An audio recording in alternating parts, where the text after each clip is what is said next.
Tonight, we open the veil on a question the Vatican has painted, carved, and sung into history for centuries. Angels with flaming swords, halos of light, and wings stretched wide are celebrated as protectors. But what if those same wings were also weapons of control? Behind the shimmer of stained glass and the sweetness of incense lies a cosmetic of war. A crafted surface where beauty, fear, and ritual fuse into armor. Cathedrals become battlefields, relics turn into trophies, and choirs echo like the march of invisible armies. Every painting, every statue, every ritual whispers the same paradox. The angel that lifts you up can also push you down. The guardian can become the jailer, and in the Vatican's hands, that line was drawn thinner than anyone dared to admit. This is not just art. This is strategy, a war fought with light, smoke, and sound where the true question is never answered. Angel or demon? Who really holds the wings? Like the video, subscribe, because tonight we step into the Vatican's hidden cosmetic of spiritual warfare. A wing can be a symbol of comfort or a shadow of fear. In the heart of the Vatican, angels are not only painted as gentle messengers of God, but also as fierce soldiers ready to strike. These images were not random. They were deliberate, placed in frescoes, mosaics, and gilded panels to send a message far stronger than words. The question we must ask is simple but unsettling. Were these angels meant to protect souls, or to remind believers that heaven itself could turn against them if they strayed? From the very first glance, the angel is divided. One hand holds a flower, the other a sword. One face glows with serenity, the other hardens with judgment. This split image is no accident. It is the beginning of a story where beauty and terror walk hand in hand, and the Vatican became the master of crafting this vision. It was not just religion, it was theatre. A theatre where angels were the actors, and every winged figure carried a hidden script. When you step into St. Peter's Basilica or look up at the Sistine Chapel, the ceiling is not just decoration, it is strategy. The angels do not smile gently down. Many of them are caught mid-battle, gripping swords, holding scales, forcing demons into the abyss. The faithful below were reminded that even in the house of God, danger lurked, and protection came at a cost. Fear and hope bound together like two sides of the same coin. In the early centuries after the fall of Rome, people lived in chaos. Empires collapsed, diseases swept across Europe, and answers were few. The church rose as the one institution claiming stability. But stability needed symbols. Not abstract ideas, not empty words, but images that could strike the imagination of anyone, even the illiterate. Angels became those symbols. They were guardians, yes, but guardians with weapons. They were not sweet companions, but cosmic police officers, beautiful and terrifying all at once. Imagine standing in a dark chapel in the year 1200. The only light is a flicker of candle against a fresco. You look up, and there is Michael the Archangel, sword raised high, foot pressing down on a writhing demon. Do you feel safe, or do you feel small and afraid?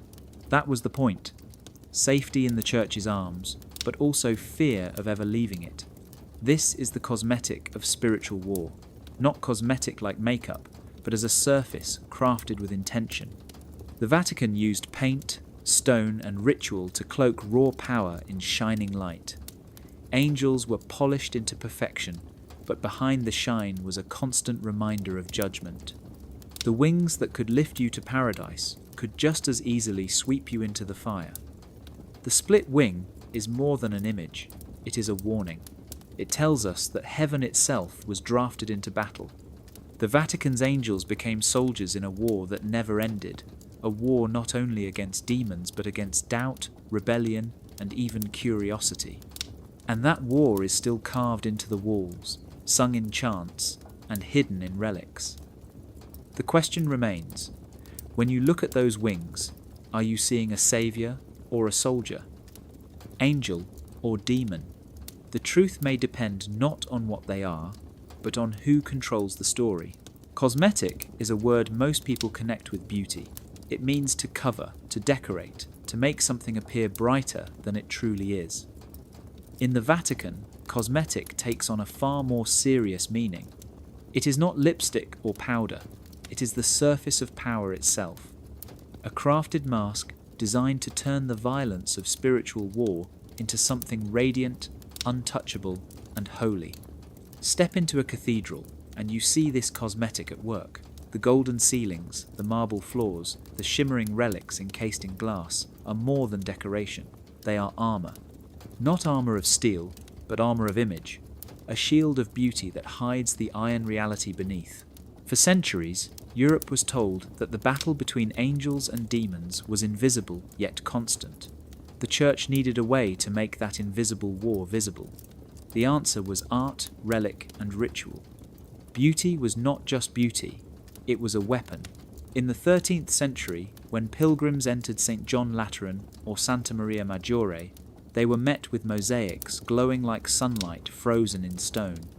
Angels stood tall, wings wide, swords drawn, yet the surface sparkled with gold and jewel colours. The message was clear.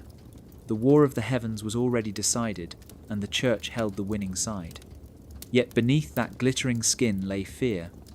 Every relic, from a vial of supposed holy blood to a fragment of bone, was displayed like a trophy taken from a battlefield. They were called proofs of victory, but in truth they reminded the faithful that violence had already happened, that conflict was real, and that without the Church you were unprotected. The cosmetic effect was to make war look safe, even beautiful, so that no one dared question the price. Even ritual carried this cosmetic surface.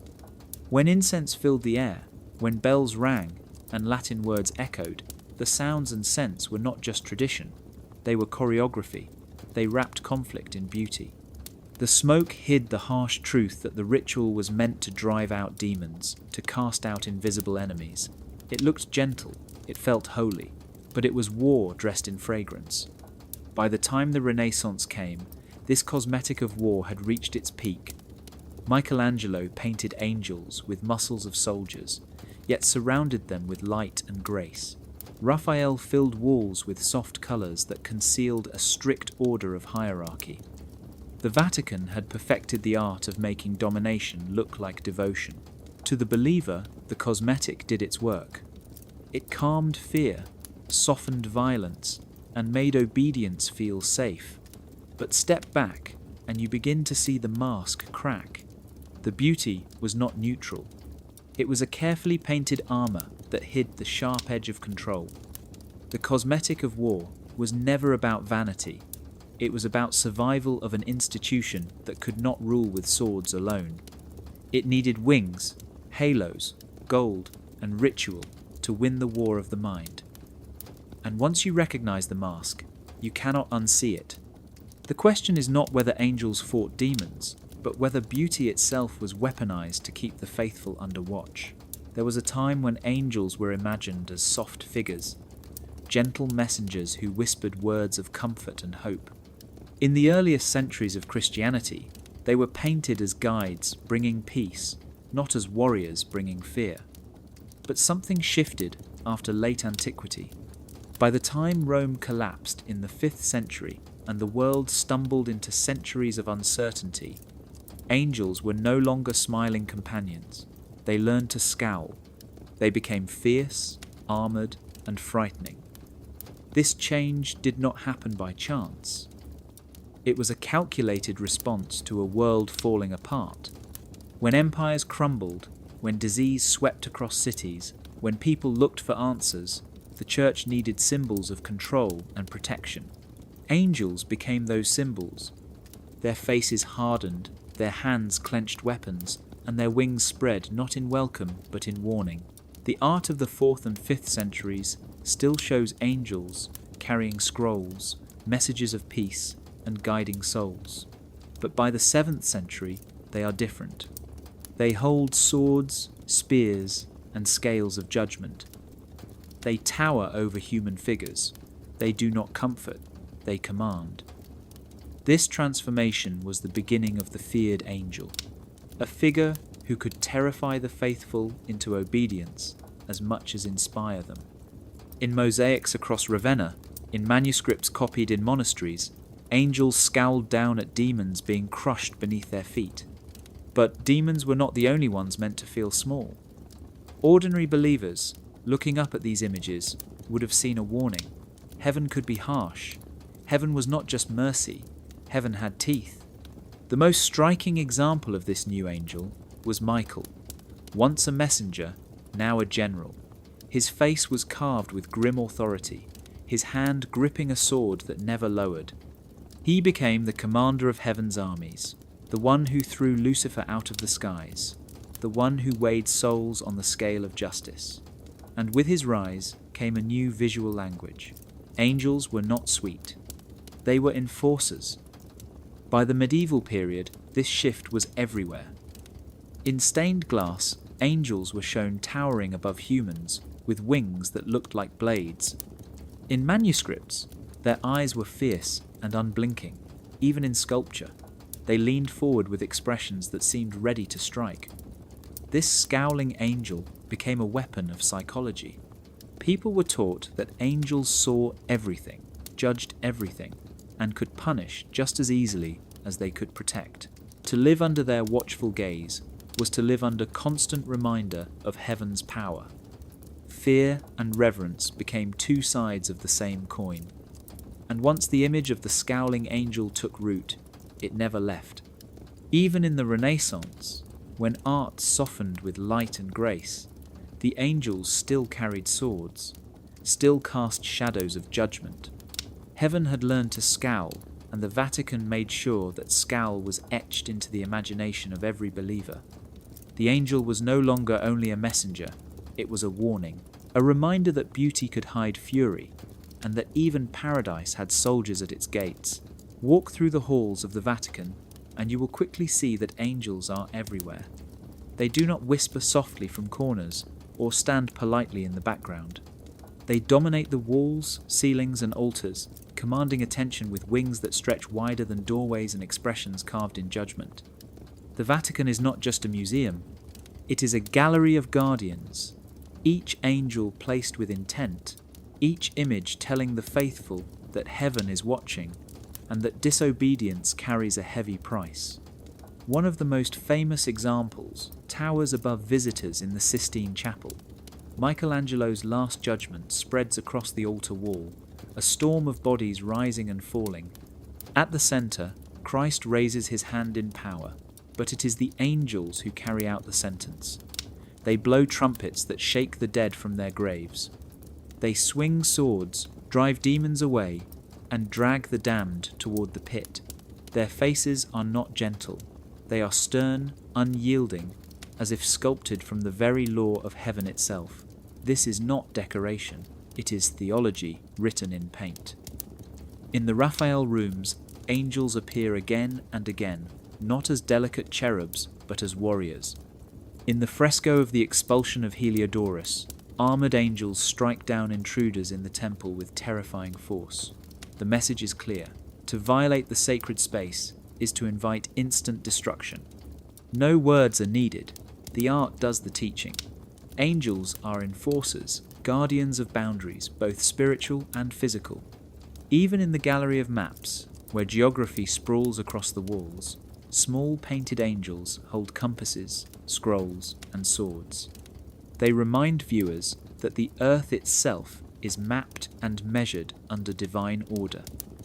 The presence of angels turns geography into theology. They are saying that no land, no sea, no mountain is outside the gaze of heaven. The Vatican curated these artworks with precision. Each angel is more than a figure. Each one is a lesson. In an age when most people could not read, paintings and frescoes became scripture for the eyes.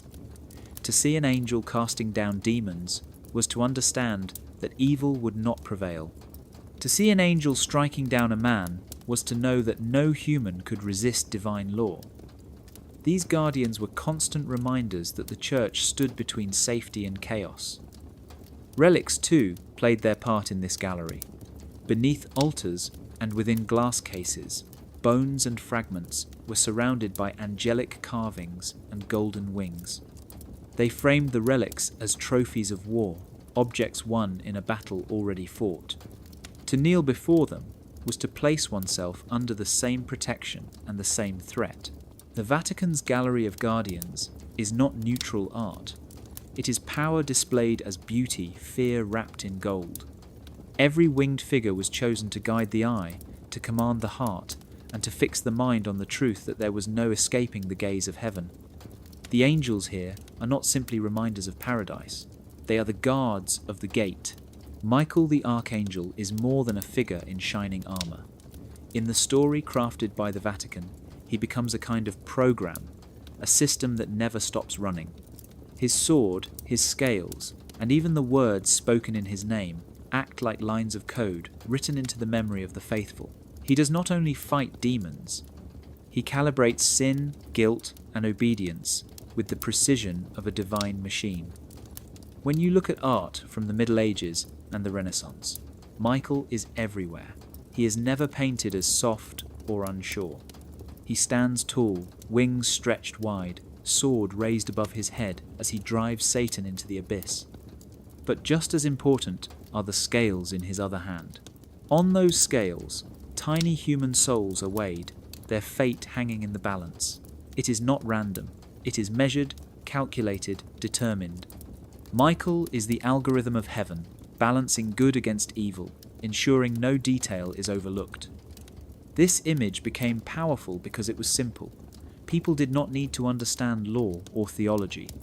They only needed to see Michael holding scales to know that every action, every thought, every hidden sin would one day be tallied. Nothing escaped the program. The sword was the punishment. The scales were the process. Together they created a system of justice that felt both terrifying and unavoidable. By the 10th century, devotion to Michael spread across Europe. Churches were built on mountaintops in his honour, such as Mont Saint-Michel in France. Pilgrims climbed the rocky path, believing that the archangel would protect them if they lived obedient lives.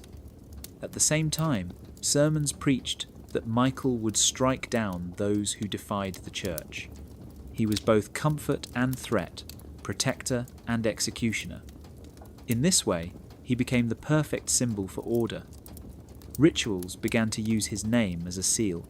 Exorcisms called on his authority to cast out demons. Prayers asked for his protection in times of war and plague. His image stamped coins, decorated altars, and marked battle standards. Michael was not just in paintings. He was in the very operating system of daily life, and like any program, his presence created patterns of behavior. People confessed their sins not only to cleanse their souls, but because they believed Michael was recording them. They gave offerings because they feared the weight of guilt on his scales. They obeyed priests because priests were seen as mediators who could tilt the balance toward mercy.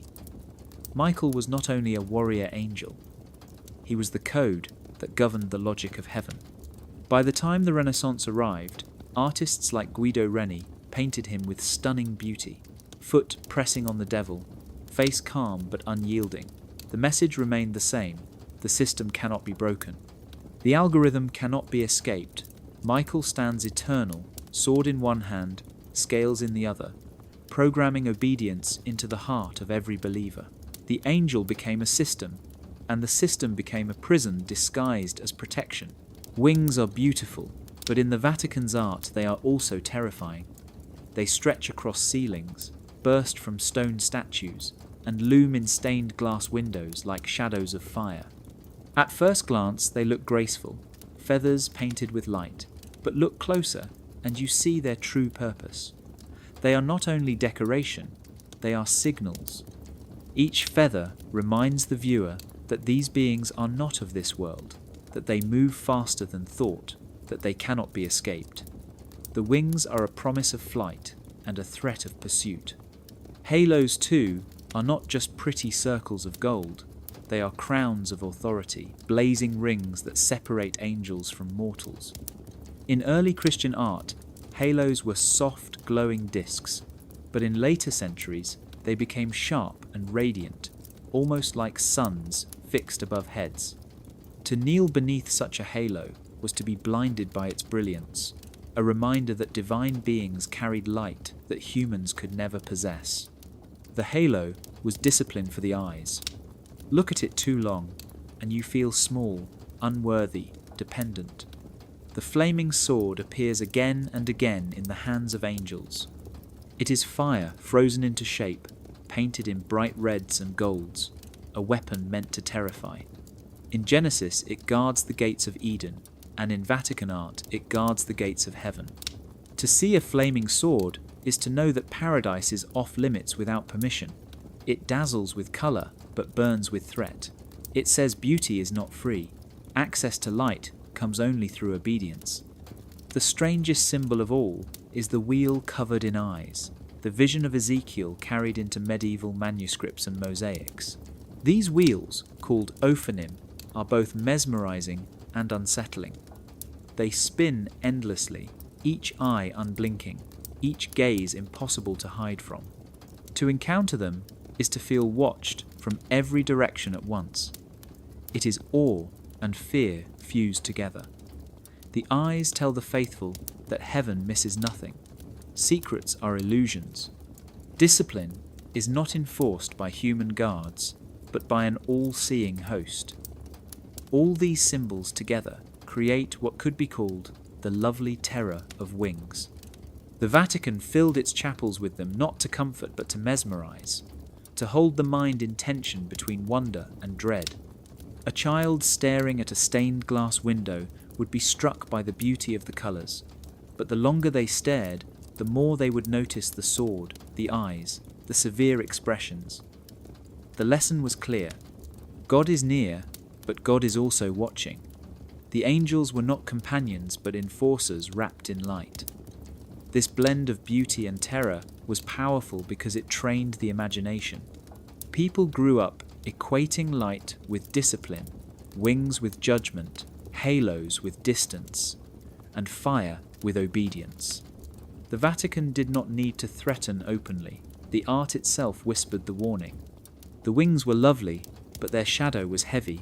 They lifted hearts upward while pressing minds into submission. It was the most effective form of control, a spell cast with feathers and fire. Walk into a Vatican chapel or open a medieval manuscript, and your eyes will be pulled first, not to the angels, but to the demons. They are painted in grotesque detail, twisted bodies, clawed hands, eyes that bulge with madness. Their skin is often green or black, their teeth sharp, their tongues long and coiling like snakes. The angels may be majestic, but the demons are unforgettable. This was not an accident. The Church learned early that if you want people to fear evil, you must paint it vividly. You must make it impossible to ignore. The strategy was simple but brilliant. Most people in medieval Europe could not read. They did not have access to philosophy or law codes. Instead, they learned through images. If demons looked disgusting and horrifying, then the faithful would instantly understand what was forbidden. They would associate ugliness with sin and deformity with disobedience. Every detail worked like a silent lesson. By the 13th century, demons filled the margins of manuscripts, crouched beneath pulpits, and leered from stained glass. Gargoyles on cathedrals served the same purpose. They were not only decorations or drains for rainwater, they were warnings carved in stone. Imagine being a child and seeing those fanged faces jutting from the roof of a church. The lesson sank in early. Evil was always waiting outside, watching, ready to strike, and if you disobeyed the church, you risked joining their ranks. Demons became hyper-visible so that invisible rules could be enforced. People could not see sin itself, but they could see its shape in art. They could not watch temptation crawling through their thoughts, but they could look at the hideous grin of a demon painted on a wall and feel shame. The fear of becoming grotesque kept them in line.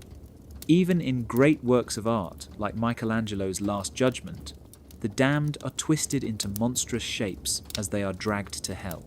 Their bodies warp, their eyes bulge, their faces stretch into screams.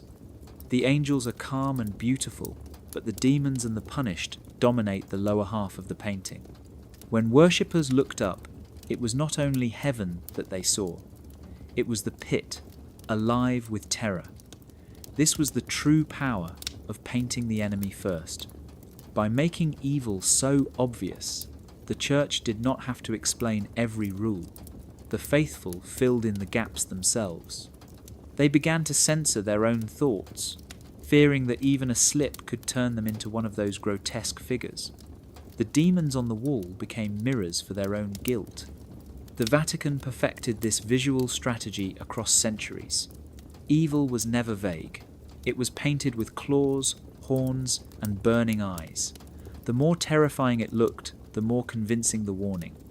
And so every church became a battlefield of the imagination, where demons leapt from stone and paint to keep souls obedient. The angels did not need to shout. The demons had already done the work. Step into a great cathedral and lift your eyes upward. The ceiling is not simply painted for beauty.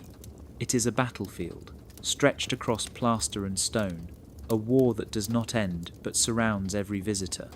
Frescoes in the Vatican and across Europe turned ceilings and apses into total environments.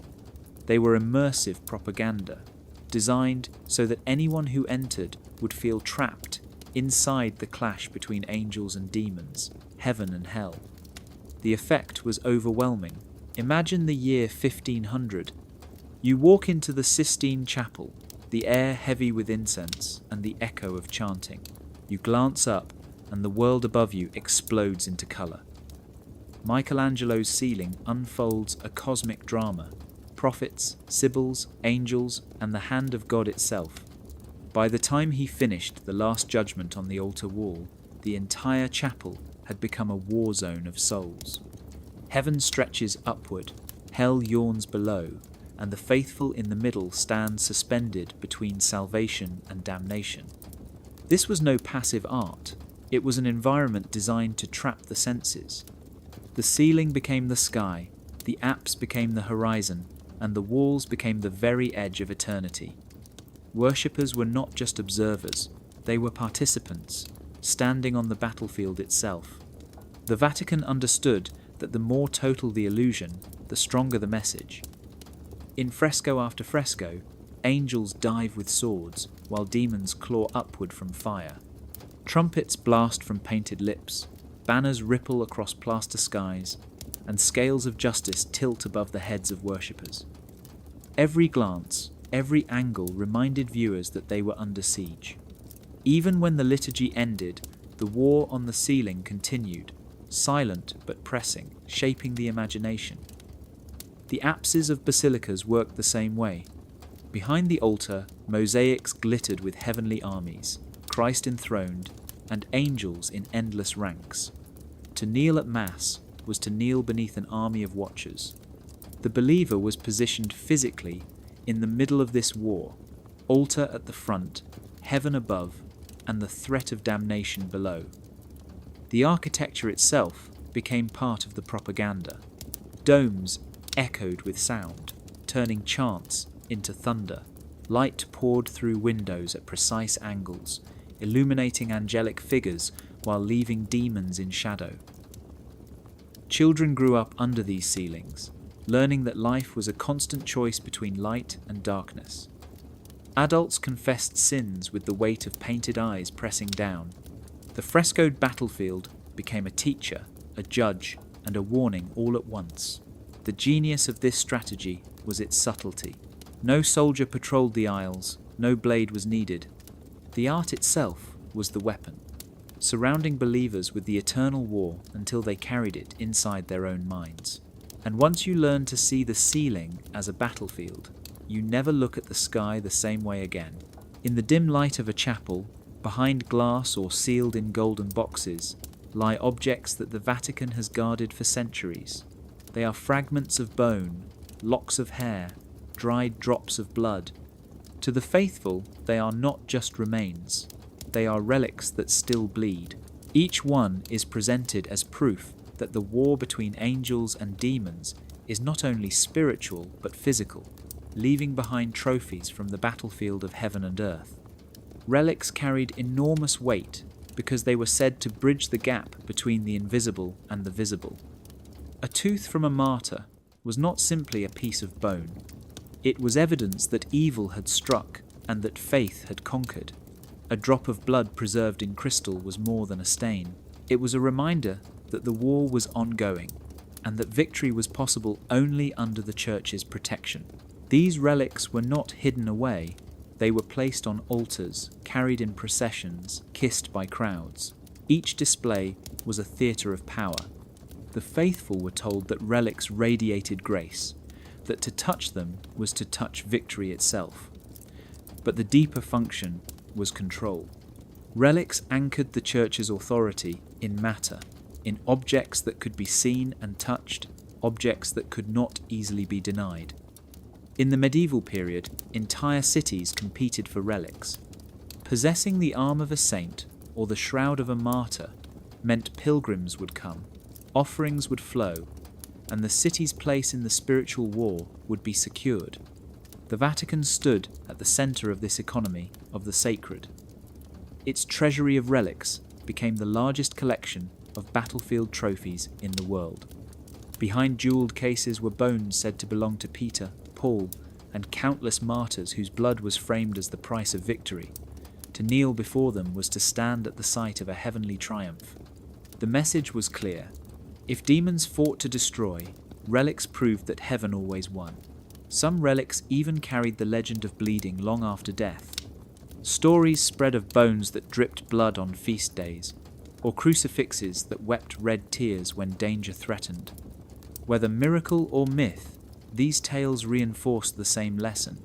The battle was real, and its echoes lived on in the body of the Church. Pilgrims who saw such things did not doubt. They left convinced that heaven's army was close, and that hell could be kept at bay only by staying loyal.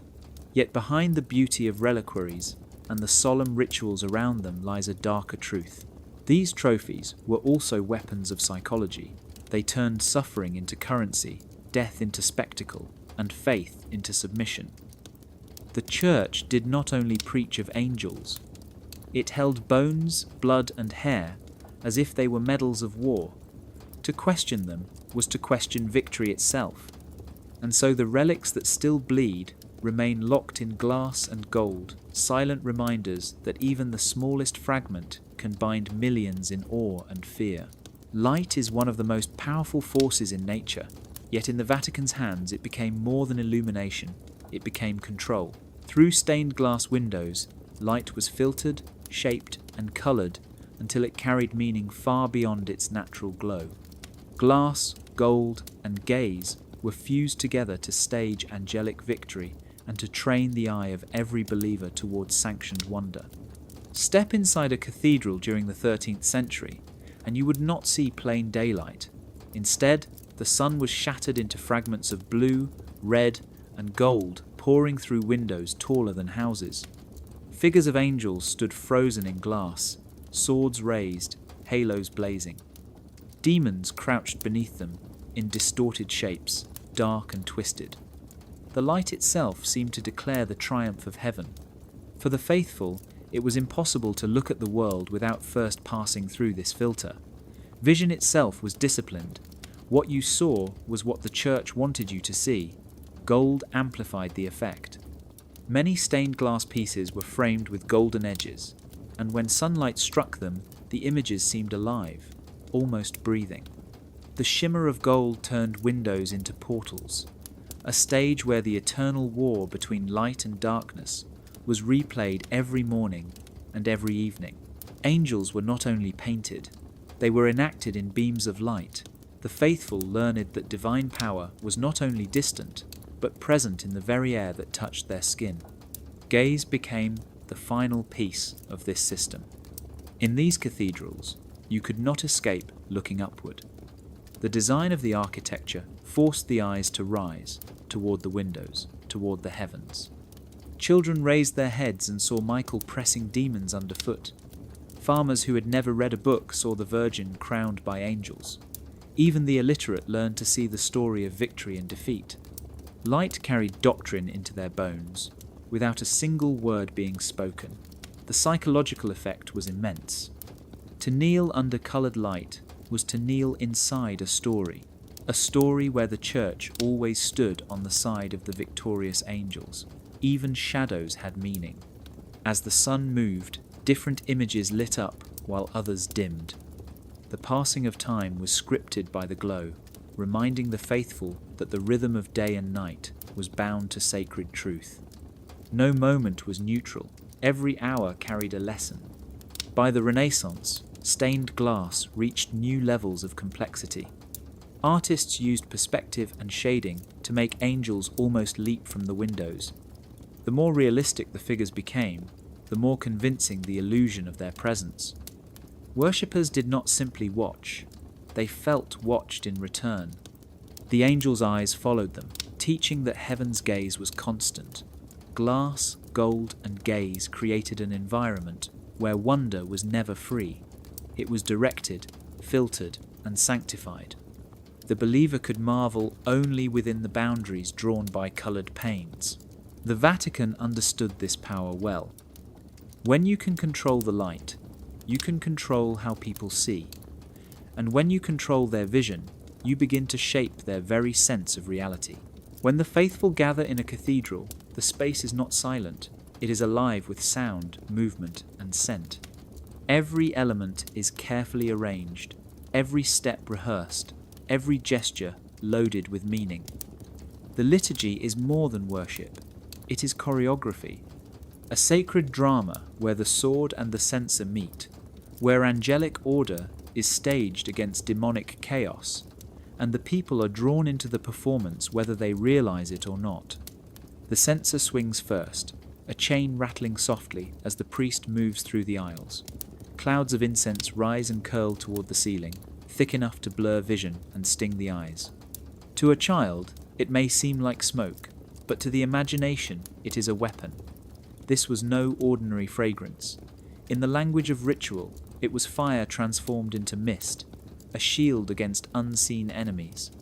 The air itself became a battlefield, filled with the scent of sanctity that drove away impurity. Then come the bells, small but piercing. Their sound cuts through the chanting and the silence alike. Bells ring at precise moments, not to mark time, but to strike fear and awe. To hear them was to be reminded that the invisible conflict between angels and demons was reaching its climax in that very room. Each chime fell like a sword stroke, dividing holy from unholy, safe from unsafe, and above it all was the cadence of Latin. Even if most of the faithful did not understand every word, they felt its rhythm. The long vowels and sharp consonants rose and fell like waves of command. Priests spoke not as men but as voices of order, their words binding the chaos of the world outside. To listen was to submit to a structure that seemed older and greater than anything human. Together, these elements turned liturgy into theatre. The congregation became the audience, but also participants. Their bodies were pulled into the rhythm, standing, kneeling, bowing, responding on cue.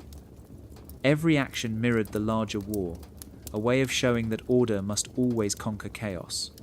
The sword of the angel was invisible, but the censer, the bells, and the words of Latin made its presence felt.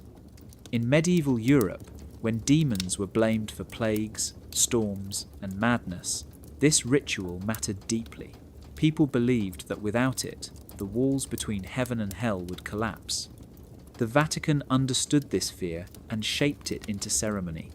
The liturgy was not optional, it was survival. Every Sunday, every feast day, the war was reenacted so that no one could forget their place within it. Even today, if you step into St. Peter's Basilica during Mass, the same choreography continues. Smoke rises, bells strike, Latin echoes through stone arches. The performance repeats, as it has for centuries.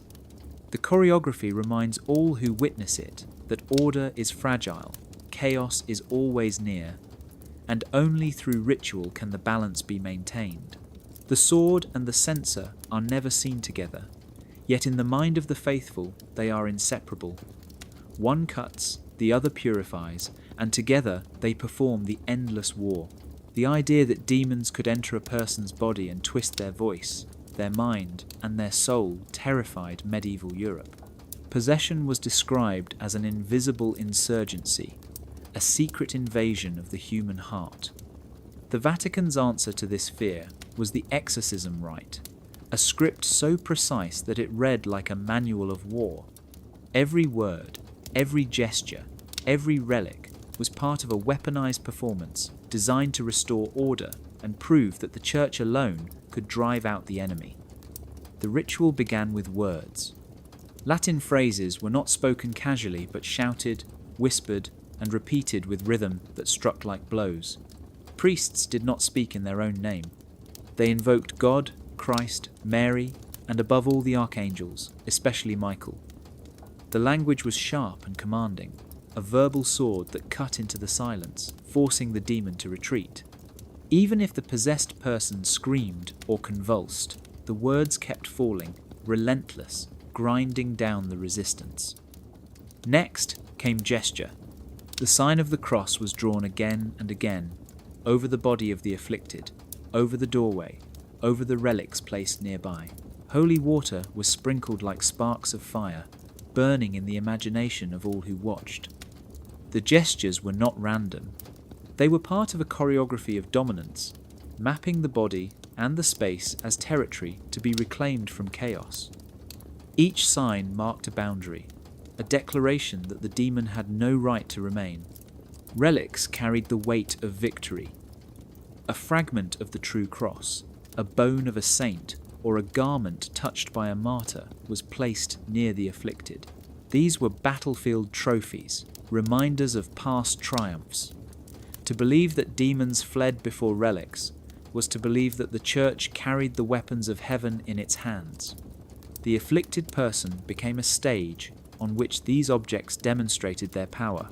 The message was clear to anyone watching. Only through the Church's arsenal could such an invisible war be won. The manual of exorcism was not hidden. It was copied and guarded in official handbooks, its rubrics detailed down to pauses, repetitions, and responses. This precision mattered because exorcism was never only about the demon, it was about the audience. Families, neighbours, and whole communities often gathered to watch.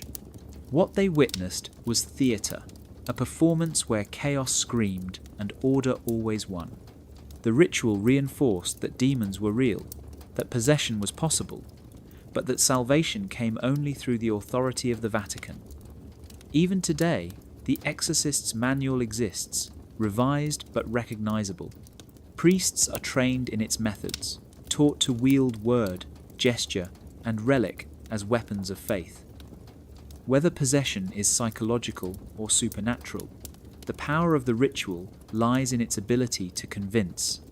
For the one afflicted, for the crowd watching, for the world beyond, the script performs victory.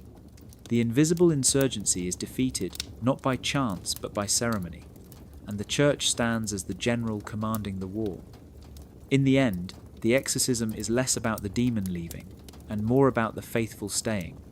It binds them closer, reminding them that, in a world of unseen enemies, only one institution has the manual to fight back. Obedience is not always taught with words. Sometimes it is taught with bodies. In the Vatican's art and ritual, obedience was shaped into something beautiful, a discipline that did not feel like punishment but looked like harmony. The faithful knelt in rows, bowed their heads, folded their hands, and these movements were echoed in the images surrounding them. Paintings and sculptures showed demons forced into the same postures, crouching, bowing, and pressing their faces to the ground. The contrast was striking. To kneel willingly was holiness. To kneel unwillingly was damnation. Either way, the posture was the same. This was the beauty of obedience. A medieval believer walking into a basilica would see this lesson everywhere. Angels stood tall, glowing with authority, while demons crouched at their feet. Above the altar, saints knelt in adoration, their bodies tilted toward heaven in perfect submission. The people in the pews copied these gestures without even thinking. Their own posture became part of the same visual rhythm. Art and ritual merged into one teaching, one silent command. Kneel, and you will be counted among the saints. Refuse, and you will join the demons. Even the architecture played a role. The soaring height of domes and arches forced the head to tilt back in awe, then to bow down in humility. Light streamed down from stained glass windows high above, reminding the faithful that heaven was always above them and they were always below. The space itself bent the body into obedience. The Vatican understood that posture shapes thought. When a person kneels every week, when they bow at every prayer, the movement becomes memory, and memory becomes belief. The act of lowering oneself begins to feel natural, even beautiful. Obedience stops feeling like surrender and starts to feel like grace. The images reinforced this transformation. Demons painted in chains mirrored the kneeling faithful, their twisted bodies reminders of what happened when rebellion was broken. In some frescoes, demons are forced to bend in submission before angels. Their humiliation becomes a mirror of what disobedience brings. For the worshipper kneeling below, the message was simple: choose to bend in love or be bent in shame. Either way, the body must bow. Renaissance art perfected this lesson with grace. Raphael painted figures whose submission looked elegant, their gestures soft and serene. Michelangelo carved bodies that radiated power even in kneeling. The beauty of obedience was crafted so carefully that it became irresistible. To resist was to appear ugly, to align with demons whose twisted shapes carried no dignity. To obey was to shine, to be part of a choreography of holiness. The beauty of obedience trained generations to see submission not as weakness, but as the highest form of devotion. It was not enough to believe with the mind. The body had to follow, the posture had to prove it. In the end, obedience was staged as a work of art, where every bowed head was a brushstroke in a grand painting of order. And when obedience looks beautiful, resistance begins to look unthinkable. When Michelangelo painted the Last Judgment on the altar wall of the Sistine Chapel, it was not a quiet work. It was a thunderclap. Unveiled in the year 1541, the fresco hit the faithful with such force that no one could look away. It was not gentle theology. It was a storm, rolling across plaster, shaking the imagination of every soul who stepped inside. At the center stands Christ, not soft or merciful but fierce, arm raised in command. Around him swarm angels, not as delicate messengers, but as bailiffs of eternity. They blow trumpets that wake the dead, they drag souls upward toward light, and they haul the condemned downward into darkness. The scene is chaos, but controlled chaos. Every angel has a task, every gesture is precise. The viewer understands at once that judgment is not random, it is organized, inevitable, and merciless. Michelangelo's genius was to use anatomy as part of the terror. Bodies twist, strain, and collapse with such realism that they seem alive. Muscles bulge as angels pull souls by the arms, ribs stretch under the skin of the damned as they fight against their fate. No one is spared the intensity of flesh. This was more than art, it was instruction. It told the faithful that judgment would be physical, as real as the body they lived in. To see the damned dragged down was to feel one's own arms ache, one's own legs tremble, one's own fear rise. The thunder was not only in the power of the image, but in the silence it left behind. Worshippers stood under the fresco and felt small, as if heaven itself had cracked open above them. For centuries, priests could point to the wall and need no further words. The painting was sermon enough. Angels in Michelangelo's vision are relentless. They are not comforting, but commanding. They swing swords, press down on demons, and refuse to listen to cries. Their wings frame the scene like storm clouds, enclosing the viewer in a cage of eternity. They are officers of divine law, bailiffs enforcing the final verdict. To resist them is useless. To fear them is natural. Michelangelo gave them not softness but power, the kind that sears itself into memory. Critics at the time called the fresco overwhelming, even scandalous. The nudity of the figures shocked some, but even more shocking was their raw humanity. These were not distant symbols, they were people, bodies we recognize, caught in terror and ecstasy. The message was sharp: judgment will not happen to abstract souls. It will happen to you. Every muscle, every bone, every breath will face it. The Last Judgment became the Vatican's thunder, echoing through the centuries. To this day, millions step into the chapel and feel its weight. It is not just paint on a wall. It is a command written in flesh and fear. Michelangelo's angels do not whisper, they shout across time: obey, repent, submit. For when the final trumpet sounds, no one escapes the thunder. Raphael was called the painter of grace, the artist whose figures seemed to breathe sweetness.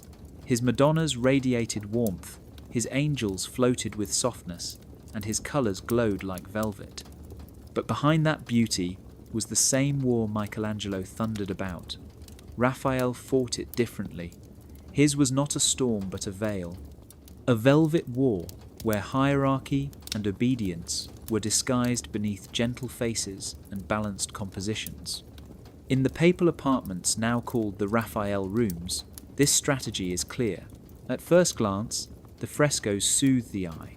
The colours are calm, the gestures harmonious, the faces serene, yet within that elegance, the same messages repeat. Angels hover above to crown the chosen, saints kneel below to submit. Heretics and demons crouch at the edges. The order is strict, the hierarchy is absolute. Only Raphael makes it look like peace. His Disputer, painted in the room of the Segnatura, is the perfect example. At the top, Christ is enthroned within a glowing oval of light, flanked by Mary and John. Around them stand angels, guardians of the heavenly court. Below, the church fathers and theologians sit in neat rows, discussing the mysteries of the Eucharist. The composition flows gently, but the structure is rigid. Heaven is above, earth is below, the faithful submit, and angels secure the order. The sweetness is camouflage for control. Raphael's genius was to make obedience look natural. Where Michelangelo's figures strain with muscle and judgment, Raphael's smile. They do not drag souls or swing swords. They extend hands, they gesture with grace, they point upward, yet the meaning is the same. Obey, follow, submit to the authority that stretches from heaven through the Vatican to the people below. It is a velvet chain, soft to the touch, but unbreakable. This camouflage was powerful because it disarmed resistance. Viewers did not feel crushed under fear. They felt lifted into beauty, only to realize that the beauty carried rules. The angels in Raphael's work are gentle, but they always side with authority. They never question, never hesitate. They hold crowns, carry scrolls, and point toward Christ in glory. They are guides, yes, but guides whose paths never bend away from the church. Even in his portraits of the Madonna, the velvet war continues. Mary's tender gaze and the cherubic angels around her give the impression of safety and love. But every line teaches hierarchy. The child is divine, the mother obedient, the angels adoring. It is sweetness turned into strategy. Raphael made war look like harmony, made submission look like serenity. And that may be the most effective weapon of all. When fear is obvious, people sometimes resist. But when power is wrapped in grace, resistance feels like betrayal of beauty itself. Raphael painted velvet, but within it was steel. His angels may smile, but their wings still carry the weight of order. The war was the same, only the disguise had changed. When you step into a cathedral and hear the first notes of Gregorian chant, it does not strike like thunder. It seeps into the bones slowly, a sound that is soft but commanding. The choir shouts quietly, weaving voices together until the listener feels surrounded by something larger than themselves. These chants were not written for entertainment. They were written as sonic angels, harmonies designed to discipline time, breath, and even the hidden interior life of the faithful. Gregorian chant is simple on the surface. A single line of melody rises and falls without instruments, without rhythm that can be tapped like a drum. Yet that simplicity is deceptive. Its slow pace controls the breath. Singers must inhale together, hold together, release together. The choir becomes one body, one voice. To participate is to surrender individuality, to let the group swallow the self. This was the first layer of discipline. By training monks to sing in unison, the Vatican was training them to live in unison. For the listener, the effect was mesmerizing. The sound stretches time, making minutes feel like hours. The chant has no sharp beginning or end, only a flowing river of tone. It pulls the mind away from daily worries and places it inside a sacred rhythm. To hear chant is to feel time recalibrated, shaped not by clocks but by sacred sound. Time itself bows before the choir. By the 15th century, polyphony entered the scene. Now multiple voices wove together in complex harmony, each line different yet bound to the same pattern. Composers like Palestrina perfected this style for the Vatican. The result was an even greater discipline. Polyphony is beautiful, but it demands strict structure. Each voice must fit perfectly with the others. No one voice can wander freely. The harmony becomes a sonic image of the church itself. Many parts but one body, many voices but one truth. Angels were often painted with harps or trumpets, but in reality their presence was heard more than seen.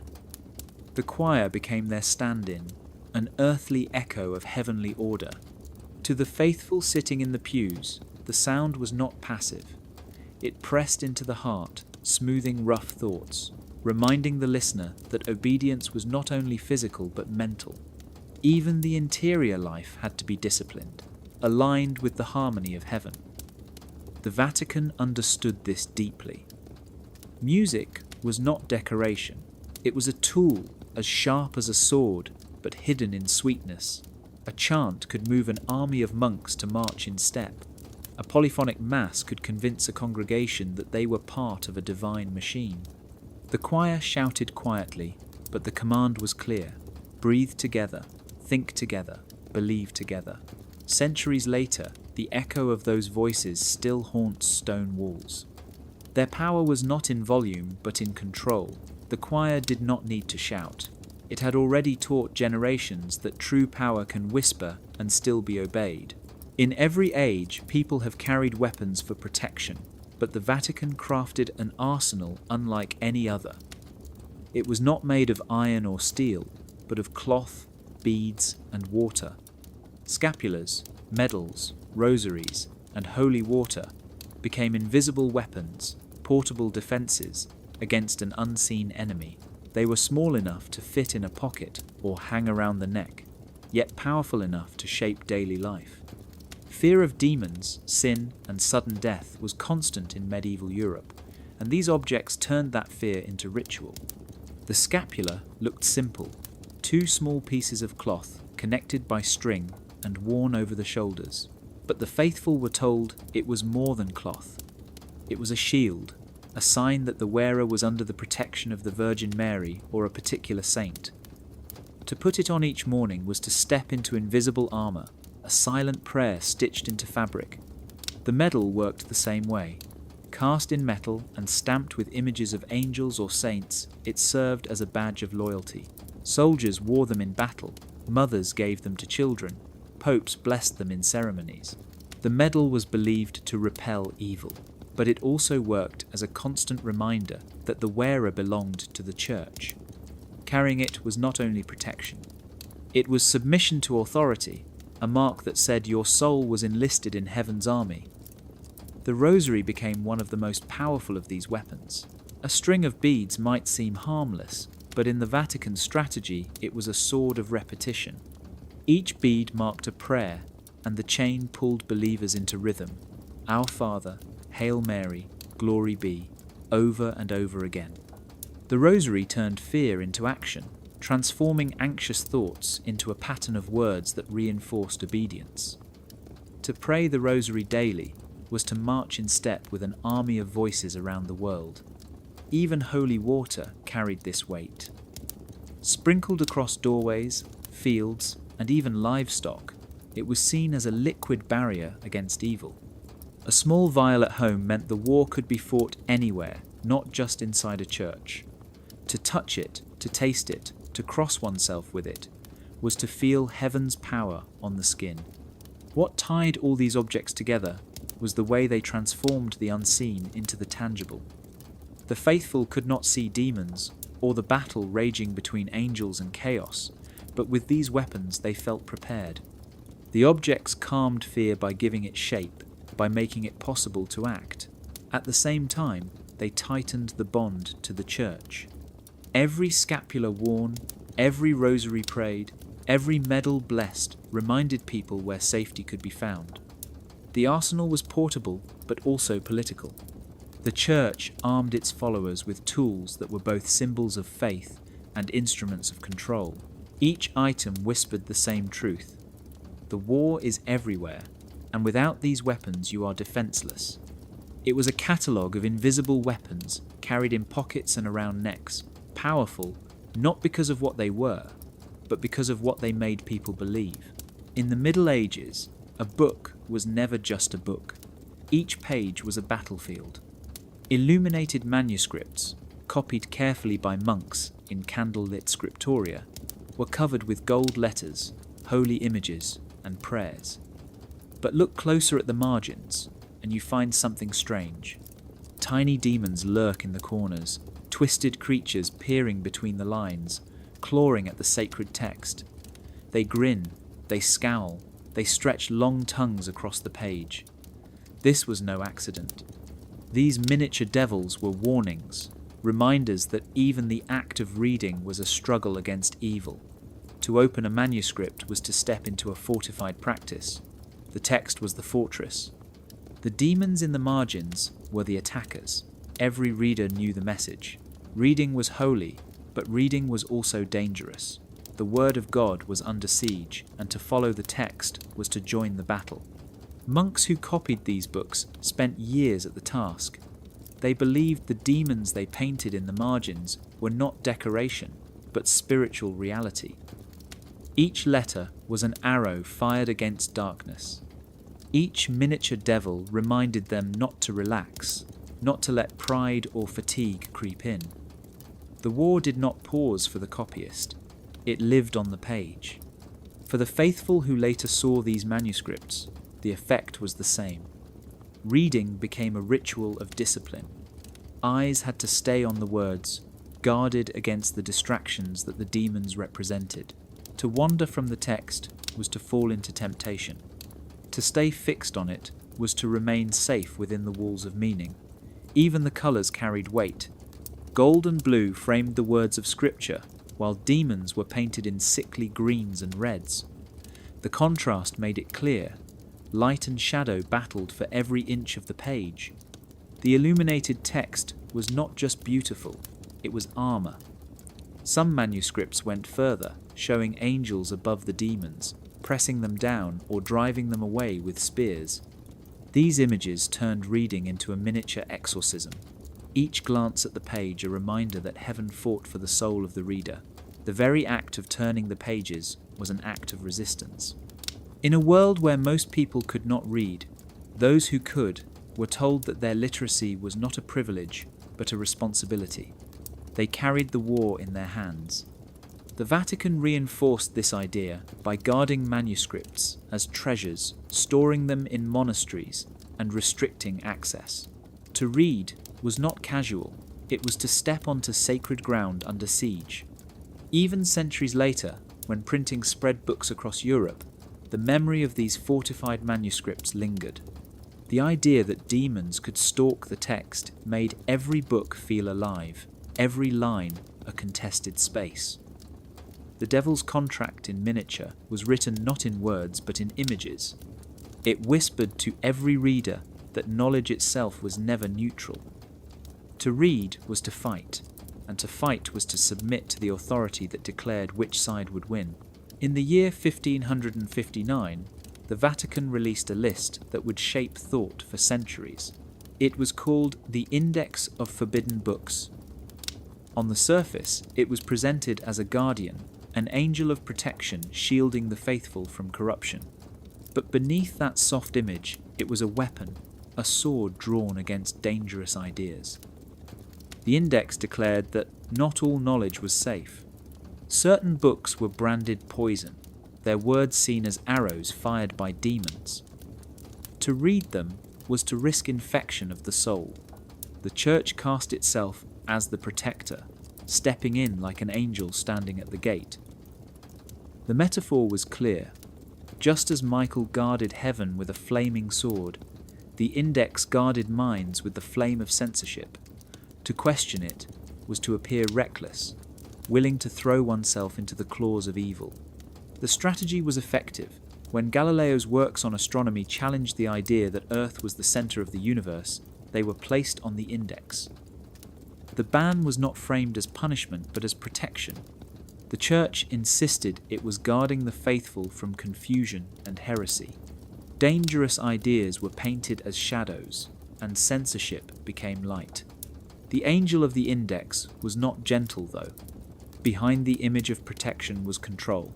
Scholars were silenced, printers censored, libraries purged. Books that questioned doctrine, explored forbidden sciences, or even translated scripture into local languages were locked away. The faithful were told they did not need these texts. Their safety depended on obedience, on trusting that the Church would filter truth from lies. This made the index a battlefield disguised as a shield. It taught generations to see censorship not as restriction, but as mercy. People began to thank the Church for protecting them from books they had never even opened. Fear of being caught with a forbidden text was so strong that many destroyed their own collections before officials could arrive. The angel of the index hovered over every bookshelf, invisible but present, reminding believers that knowledge itself was dangerous unless sanctified. Yet the irony was sharp. By banning certain books, the Vatican gave them even more power. The whispers spread. What secret knowledge was being hidden? What truths were considered too dangerous for ordinary people to know? In this way, the index created its own shadows. Still, it endured for over 400 years, revised and expanded, until finally abolished in 1966. By then, its legacy was already carved into memory. Generations had learned that reading could be sin, that thought itself could be a battlefield. The angel of the index taught obedience not only in action, but in curiosity. It bent the mind inward, disciplining what questions could even be asked. The war was never only about what people believed. It was about what they were allowed to imagine. And for centuries, the index stood as the guardian that silenced imagination with the authority of heaven. Canonization sounds holy and pure, the recognition of a person's life of faith. But in the Vatican's long war of symbols and power, canonization also worked as strategy. Declaring someone a saint was not only about honoring virtue, it was about building an armory. Saints were chosen, blessed, and deployed like shields in the hands of the faithful, each one tied to angelic patrons, each one placed carefully on the front lines of spiritual conflict. In the Middle Ages, regions were constantly in turmoil.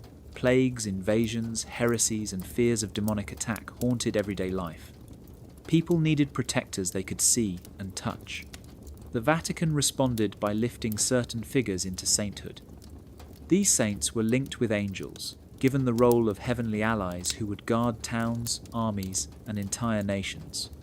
To call on a saint was to call on their angelic patrons, and the Church became the general directing these forces. Saint George is one of the clearest examples. His legend of slaying the dragon became a banner for soldiers, a story of victory over evil. But behind the tale was strategy. By canonizing George, the Vatican provided Christian armies with a ready-made symbol of triumph. Soldiers marched into battle with his image on their shields, believing that angels rode with them. The saint became not only a figure of devotion but a weapon of morale. In other regions, saints were canonized to claim territory. Local heroes, monks or martyrs were raised to sainthood, their shrines becoming centers of pilgrimage. Pilgrims brought offerings, cities gained prestige, and the Vatican tightened its influence.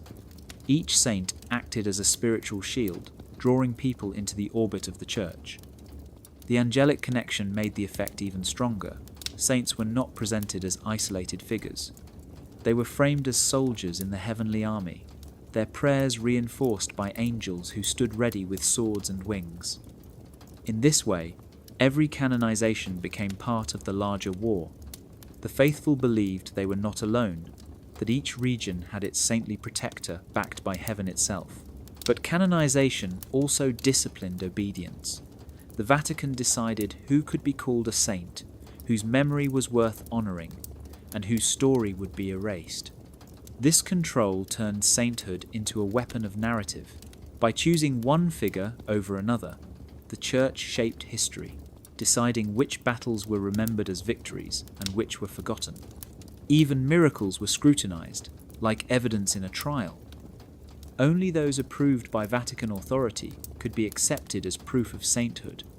The process itself became part of the armory, reminding everyone that holiness required not just faith but the sanction of Rome. Over centuries, thousands of saints were added to this arsenal. Each one became a symbol, a shield carried by ordinary believers into daily struggles. To pray to a saint was to take cover in the armor of the Church. The line between saint and shield blurred until they became one. Canonization was never only about honoring the dead. It was about fortifying the living, equipping them with names, stories, and angelic alliances that kept the war alive in every village, battlefield, and home. When the Virgin Mary appears in a vision or an icon is carried through the streets, it looks gentle, almost tender. People weep, they sing, they reach out to touch the passing image. But beneath this softness lies the power of an army. Marian apparitions and processions are not just moments of devotion. They are mass mobilizations, gatherings that move like legions without swords or shields, guided by faith rather than generals. The Vatican has long understood the weight of these events. In villages across Europe, when Mary was said to appear to a shepherd child or a humble peasant, entire communities would rally. They saw in her presence the promise of protection, a maternal shield against war, famine, or plague. But what also happened in those moments was unity. Thousands would gather, walking behind a statue or painting of Mary, their voices joined in prayer, their bodies moving in rhythm. It was an army that marched not with weapons but with candles. Icon processions became one of the Vatican's most effective forms of soft power. The icon was more than paint and wood. It was framed as a vessel of presence, a sign that heaven itself was moving through the streets. When the Virgin's image was carried into battlefields or lifted above city walls, it was believed that angels marched alongside her. Armies gained courage, towns believed they could not fall, and enemies trembled at the sight of banners bearing her face. The strength of this silent army was not in violence, but in imagination. The faithful believed they were part of something unstoppable. Apparitions like those at Lourdes in 1858 or Fatima in 1917 show how powerful these movements could become. Children described visions of Mary, and soon tens of thousands gathered at the sites, convinced that heaven had chosen their time and place for intervention. The Vatican often moved carefully, investigating, approving, and then harnessing these events. Once accepted, an apparition site could become a magnet for pilgrims, a spiritual fortress that drew people from across the world. In this way, the Virgin's silent army extended beyond villages into a global network of devotion. Even in times of political unrest, processions continued. The act of carrying Mary's image through streets was both prayer and protest, both ritual and rally. Crowds could gather under her name when no other banner was safe. Her silence was her strength. Unlike fiery sermons or political speeches, the Virgin's processions carried no explicit words, yet they spoke volumes. They unified divided communities, calmed fears, and reinforced loyalty to the Church. The strategy was brilliant. By framing Mary as both mother and commander, the Vatican built an army that never needed to shout. People moved willingly, joyfully, with tears in their eyes and songs on their lips. And as they marched, they reinforced the idea that the Church's power was not only in doctrine or law, but in shared emotion, in the collective heartbeat of thousands walking as one. The Virgin's silent army still moves today. Every procession, every apparition site, every candle carried in her name continues the march. It is an army without weapons, but not without power. A legion that conquers not by force, but by faith. In medieval Europe, the faithful did not only fight the spiritual war from their villages or cathedrals, they were sent walking across continents. Pilgrimage was framed as devotion, a journey of the soul, but beneath the prayers and songs, it also served as strategy. Shrines, indulgences, and way stations formed a vast logistical network, a system of supply lines that stretched across Christendom. Every step on a pilgrim road was part of the Vatican's wider campaign to secure hearts, wealth, and loyalty.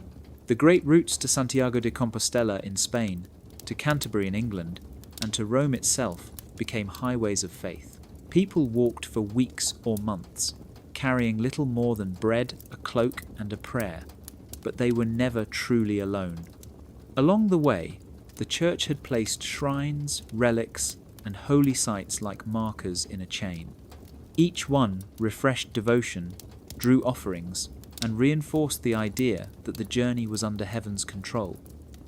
These shrines were more than rest stops, they were nodes of power. Relics of saints were displayed in glittering cases, said to heal the sick or forgive sins. Pilgrims dropped coins, whispered vows, and continued onward. Their loyalty deepened with each encounter. The Church had built a system where faith and resources flowed together like water through channels. Indulgences added another layer.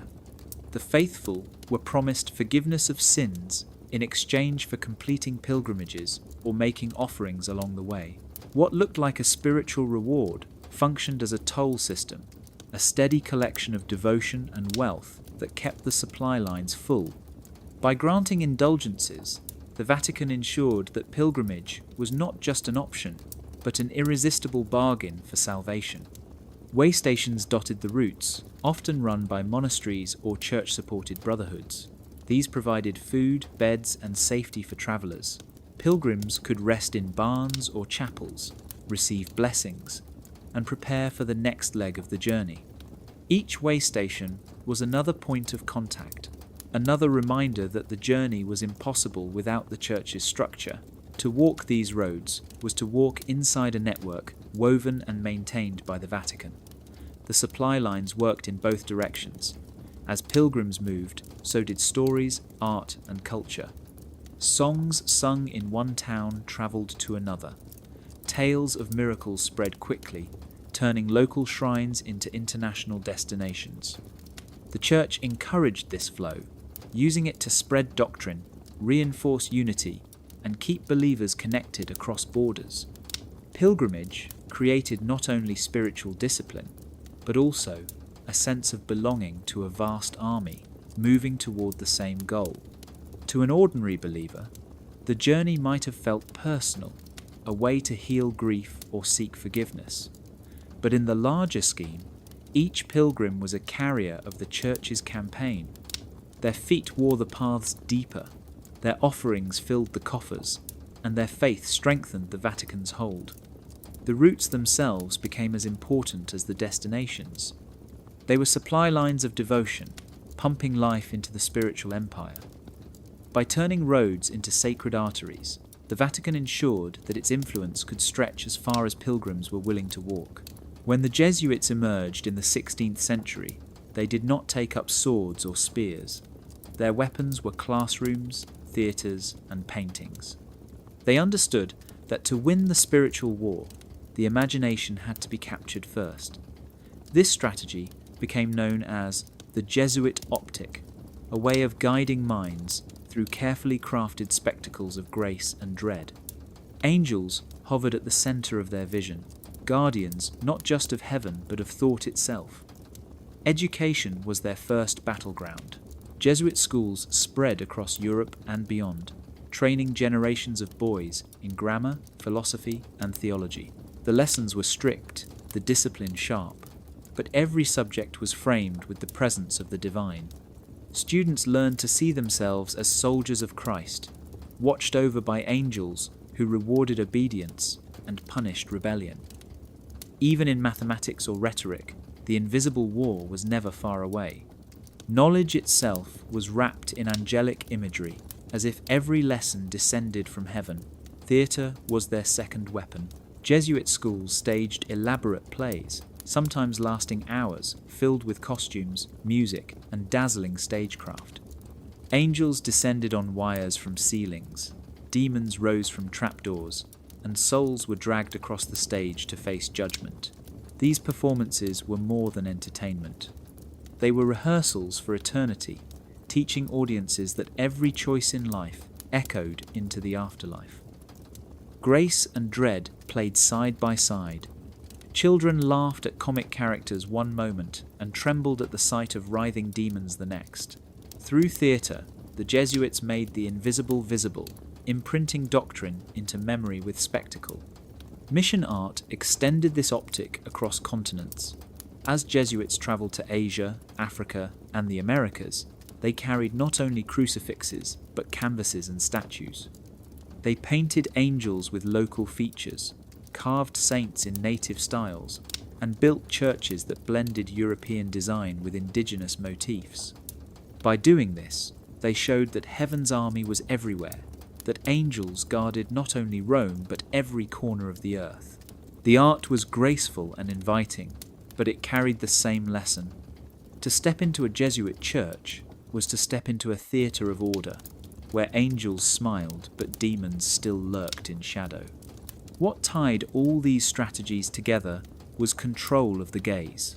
The Jesuit optic directed not just what people saw, but how they saw. It trained the mind to link beauty with obedience, terror with disobedience, and angels with authority.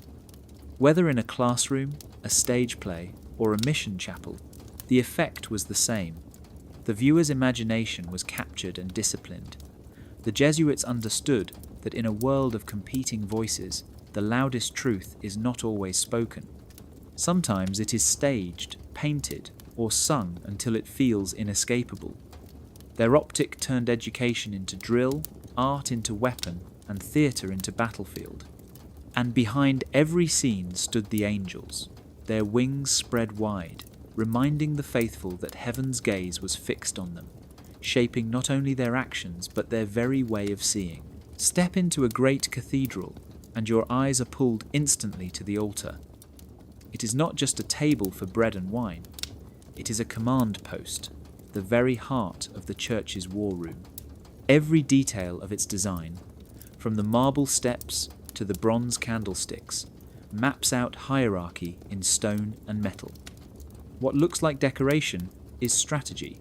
What seems like devotion is structure. The altar stands elevated, often on a raised platform that forces the faithful to look upward. That height is not accidental. It mirrors the chain of command. Heaven above, clergy in the middle, laity below. The priest at the altar is framed as a general receiving orders from angels, relaying them down to the people. The space itself teaches the lesson. You are not on the same level. Authority descends, and obedience rises. Beneath many altars lie crypts of relics, bones of martyrs, fragments of the cross, locks of hair, even drops of blood sealed in glass. These crypts are not hidden for storage. They are foundations, anchors that declare the altar is not just furniture but fortress. When Mass is celebrated, it is as though heaven and earth join at a sacred command centre built on the trophies of past victories. Relics whisper that the war has already been fought, that angels and saints have conquered, and now the faithful must hold the line. The materials themselves speak power. Marble carved into columns suggests permanence, as if the altar cannot be moved or shaken. Bronze glimmers under candlelight, like the armor of soldiers, catching the eye and reminding the faithful that strength is not soft. Even the arrangement of chalices, books, and candlesticks follows patterns, each placement reflecting the order of heaven. Nothing is random. Everything signals discipline. The Vatican perfected this design in St. Peter's Basilica with the massive baldachin created by Bernini in the 17th century. Its twisted bronze columns rise like living pillars, arching over the altar like a canopy of command. Angels are carved into its surfaces, their faces stern as guardians. The baldachin itself functions like a throne room, making the altar appear as both battlefield and palace. Anyone standing before it feels the weight of authority pressing down from above. Around the altar, the space expands like concentric circles of power. Choir stalls, bishops' chairs, and finally the pews of the laity radiate outward, each rank placed according to its role. It is a war room not with maps, but with bodies, positioning the faithful in a hierarchy they learn simply by sitting down. The altar directs their gaze forward, their knees to bend, their voices to respond on command. Every ritual performed here echoes military discipline, rehearsed and precise. To the faithful, the altar may feel like a place of peace. Bread is broken, wine is blessed, prayers are whispered, but beneath that surface lies a different reality. It is a command post, a space where heaven's hierarchy is made visible, where relics serve as weapons of memory, and where marble and bronze declare that the Church does not just guide souls, it commands them. A miracle sounds like the interruption of heaven into ordinary life, sudden and dazzling, beyond all human explanation. But within the Vatican system, a miracle was never left as raw wonder. It was dissected, examined, sealed, and finally released as proof. This process, known as the anatomy of a miracle, turned divine mystery into a weapon that could be carried into contested territories. Authenticating a miracle meant deciding whose faith was legitimate and whose claims were false. When reports of healings or visions spread, Vatican officials did not rush to declare them true, they investigated. Witnesses were interviewed, doctors consulted, priests called to testify. Every detail was measured against doctrine. Did the event align with church teaching? Could it be explained by natural causes? Only after layers of questioning would the Vatican place its seal of approval. Once that seal was given, the miracle became ammunition. In a village torn by plague, an approved miracle at a local shrine could draw thousands of pilgrims, turning the site into a fortress of faith. In lands where Protestant reformers or rival powers challenged Catholic authority, a single authenticated miracle could sway hearts, convincing entire regions that heaven still favoured Rome. The miracle stopped being just an event. It became propaganda, a divine stamp of legitimacy. The seal mattered as much as the miracle itself. Without Vatican recognition, a healing or vision remained rumour, easily dismissed. With it, the event became part of the official arsenal, a weapon sharpened by ceremony. Relics tied to the miracle were displayed, prayers composed, feast days established. The story was repeated in sermons, etched into paintings, carved into marble.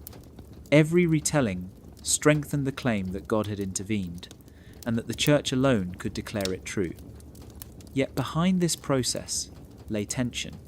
Many miracles reported by ordinary people were rejected or silenced, especially if they threatened Vatican control. Visions that promoted dissent, or healings that occurred outside sanctioned shrines, were branded suspicious. It was not enough for something extraordinary to happen. It had to serve the larger war.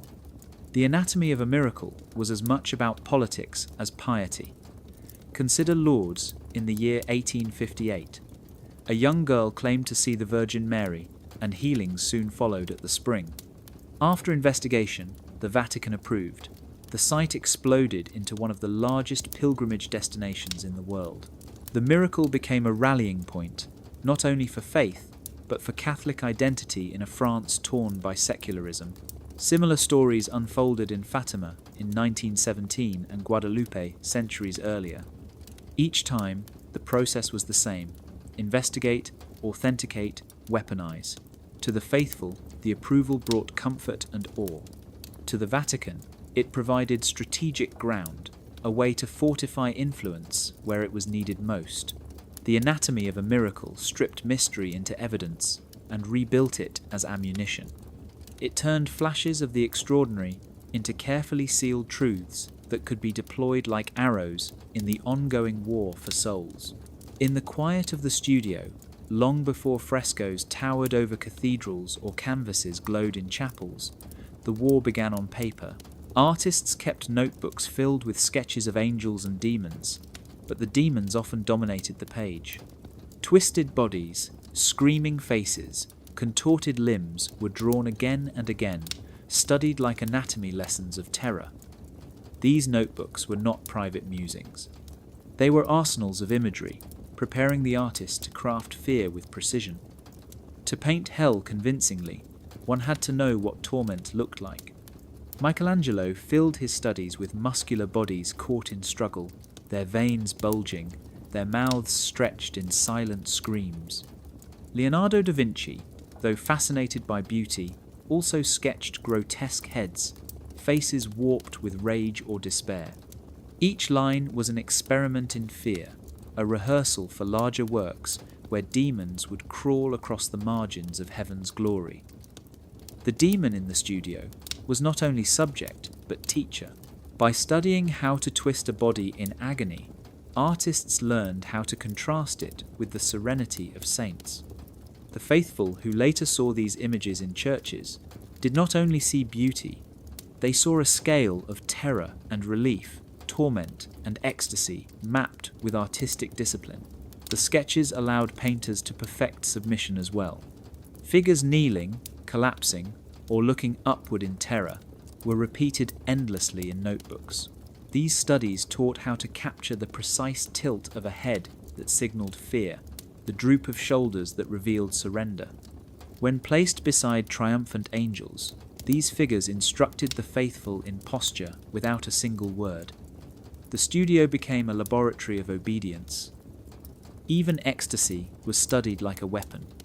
Bernini, sculptor of saints and angels, filled pages with gestures of rapture, eyes rolled upward, mouths parted, as if caught between agony and bliss. To capture ecstasy was to capture surrender, and surrender was the essence of devotion. By rehearsing these expressions, artists built a vocabulary of power that would be unleashed on walls, altars, and ceilings across Christendom. The Vatican understood the value of this labour. Commissions were not only about decoration, but about strategy. An artist's notebook was like a manual of war, ensuring that when the final painting was unveiled, it struck with surgical force. Demons howled, angels commanded, and souls trembled in ways rehearsed countless times in ink and chalk. These images did not emerge by chance. They were crafted in silence, refined in solitude, sharpened like blades before being displayed. The demon in the studio whispered possibilities, showing the artist how terror could be made beautiful, how fear could be etched into memory. And when the faithful entered a chapel and saw the finished work, they carried those lessons home in their minds. The studio was hidden, but its shadows reached everywhere. Every grotesque sketch, every study of torment and ecstasy, became part of the Vatican's arsenal, a silent ally in the ongoing war to discipline vision, emotion, and belief. In Vatican art and ritual, angels are rarely shown as free wanderers. More often, they are depicted as guardians, with scrolls in their hands, cords wrapped around demons, or seals pressed onto documents of judgment. These motifs may look decorative, but they carry a deeper message. They encode the promise that chaos itself can be shackled by sacred bureaucracy. Heaven, in this vision, is not only a realm of glory, but also a courtroom, a prison, and a filing office where every soul is catalogued, bound, and judged. Scrolls are the most common symbol. Angels unroll them in frescoes, their wings spread as they reveal lists of names or decrees written in divine script. The message is clear. Heaven keeps records. Nothing escapes the ledger. Your deeds are written down, your sins counted, your obedience noted. The scroll is a chain made of words, binding humans to accountability. For the faithful, this was both comfort and terror. Comfort because justice was guaranteed, terror because there was no hiding from the ink of angels. Cords appear often in paintings of judgment or exorcism. Angels use them to drag demons into submission, to tie down the powers of chaos. Sometimes the cords bind humans too, pulling the damned downward or the saved upward. The symbolism is unmistakable. Heaven has the ropes, and no one can slip free. Chaos may scream, but cords of divine order always tighten. To see these images in a chapel was to feel invisible cords around one's own body, reminding the viewer that freedom was never absolute. Every choice led to either release or restraint. Seals carried the final authority. Angels pressed them onto books, scrolls, and gates, closing off what cannot be opened by human hands. The seal says that heaven's bureaucracy is final. Once judgment is stamped, no argument remains. In medieval rituals, the Church mirrored this with wax seals on documents, relic cases, and even exorcism manuals. Each seal echoed the heavenly court, binding truth under divine approval. Through these symbols, the Vatican built a visual and ritual language of chains. The war between angels and demons was not portrayed as endless chaos, but as a conflict that could be managed, recorded, and resolved through sacred order. Even evil itself could be shackled if the right cords were pulled, the right scrolls read, the right seals applied. This was more than theology, it was strategy. By teaching that chaos could be bound, the Church offered hope, but also reinforced its own role as the earthly mirror of that order. Priests became clerks of heaven, recording confessions, binding sins with penance, and sealing absolution. The faithful were reminded that bureaucracy itself was sacred, that paperwork and ritual were part of the same chain wielded by angels. To stand before these images was to learn that power does not always roar. Sometimes it binds quietly, with cords invisible but unbreakable. Angels in chains showed that heaven's war was not wild but managed, not endless but controlled. And through scrolls, cords, and seals, the Vatican taught that submission to sacred bureaucracy was the only way to remain free. When incense fills a cathedral, it does more than smell sweet. It moves with intention, curling upward in streams that seem to know exactly where to go. To the faithful, it has always been more than smoke. It is a visualized theology, a sermon without words. Rising columns narrate victory, lifting prayers to heaven, while at the same time the haze veils the mechanics of the ritual beneath it. What feels like mystery is carefully staged.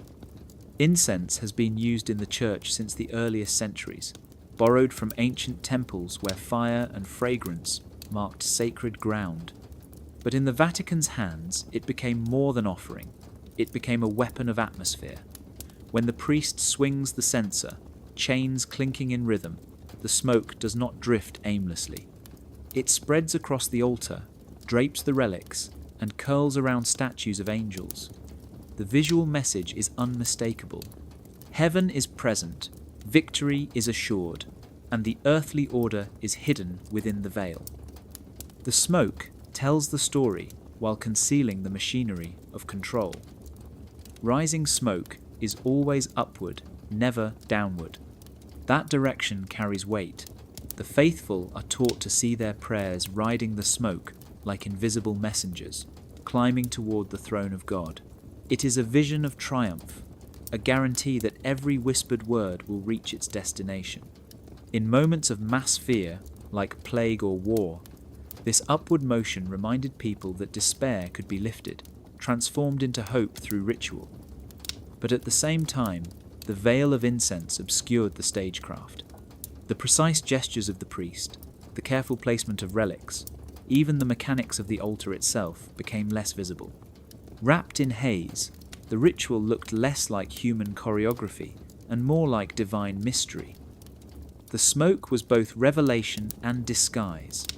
In medieval processions, the effect was multiplied. Censers swung from long chains, filling streets with clouds that blurred faces and banners. To march through that fog was to feel transported, walking not on earth, but in a battlefield of heaven. Angels were believed to move within the haze, invisible to the eye, but felt in the shifting patterns. The smoke became the bridge, a reminder that the faithful were never alone in the struggle. Artists captured this too. Frescoes and manuscripts often show incense rising in straight columns, perfect and strong, as if chaos could never disturb it. Even in art, the smoke knew where to go. It told viewers that victory was not a hope but a certainty, that heaven always received the offering. Yet the same image worked as discipline. To believe that smoke always carried prayers upward meant trusting the ritual fully. Doubt could not creep in, because the proof was visible in the air itself. The Vatican perfected this lesson. Incense was not only fragrance, it was narrative. It told a story of triumph while ensuring that the inner workings of the command post remained hidden.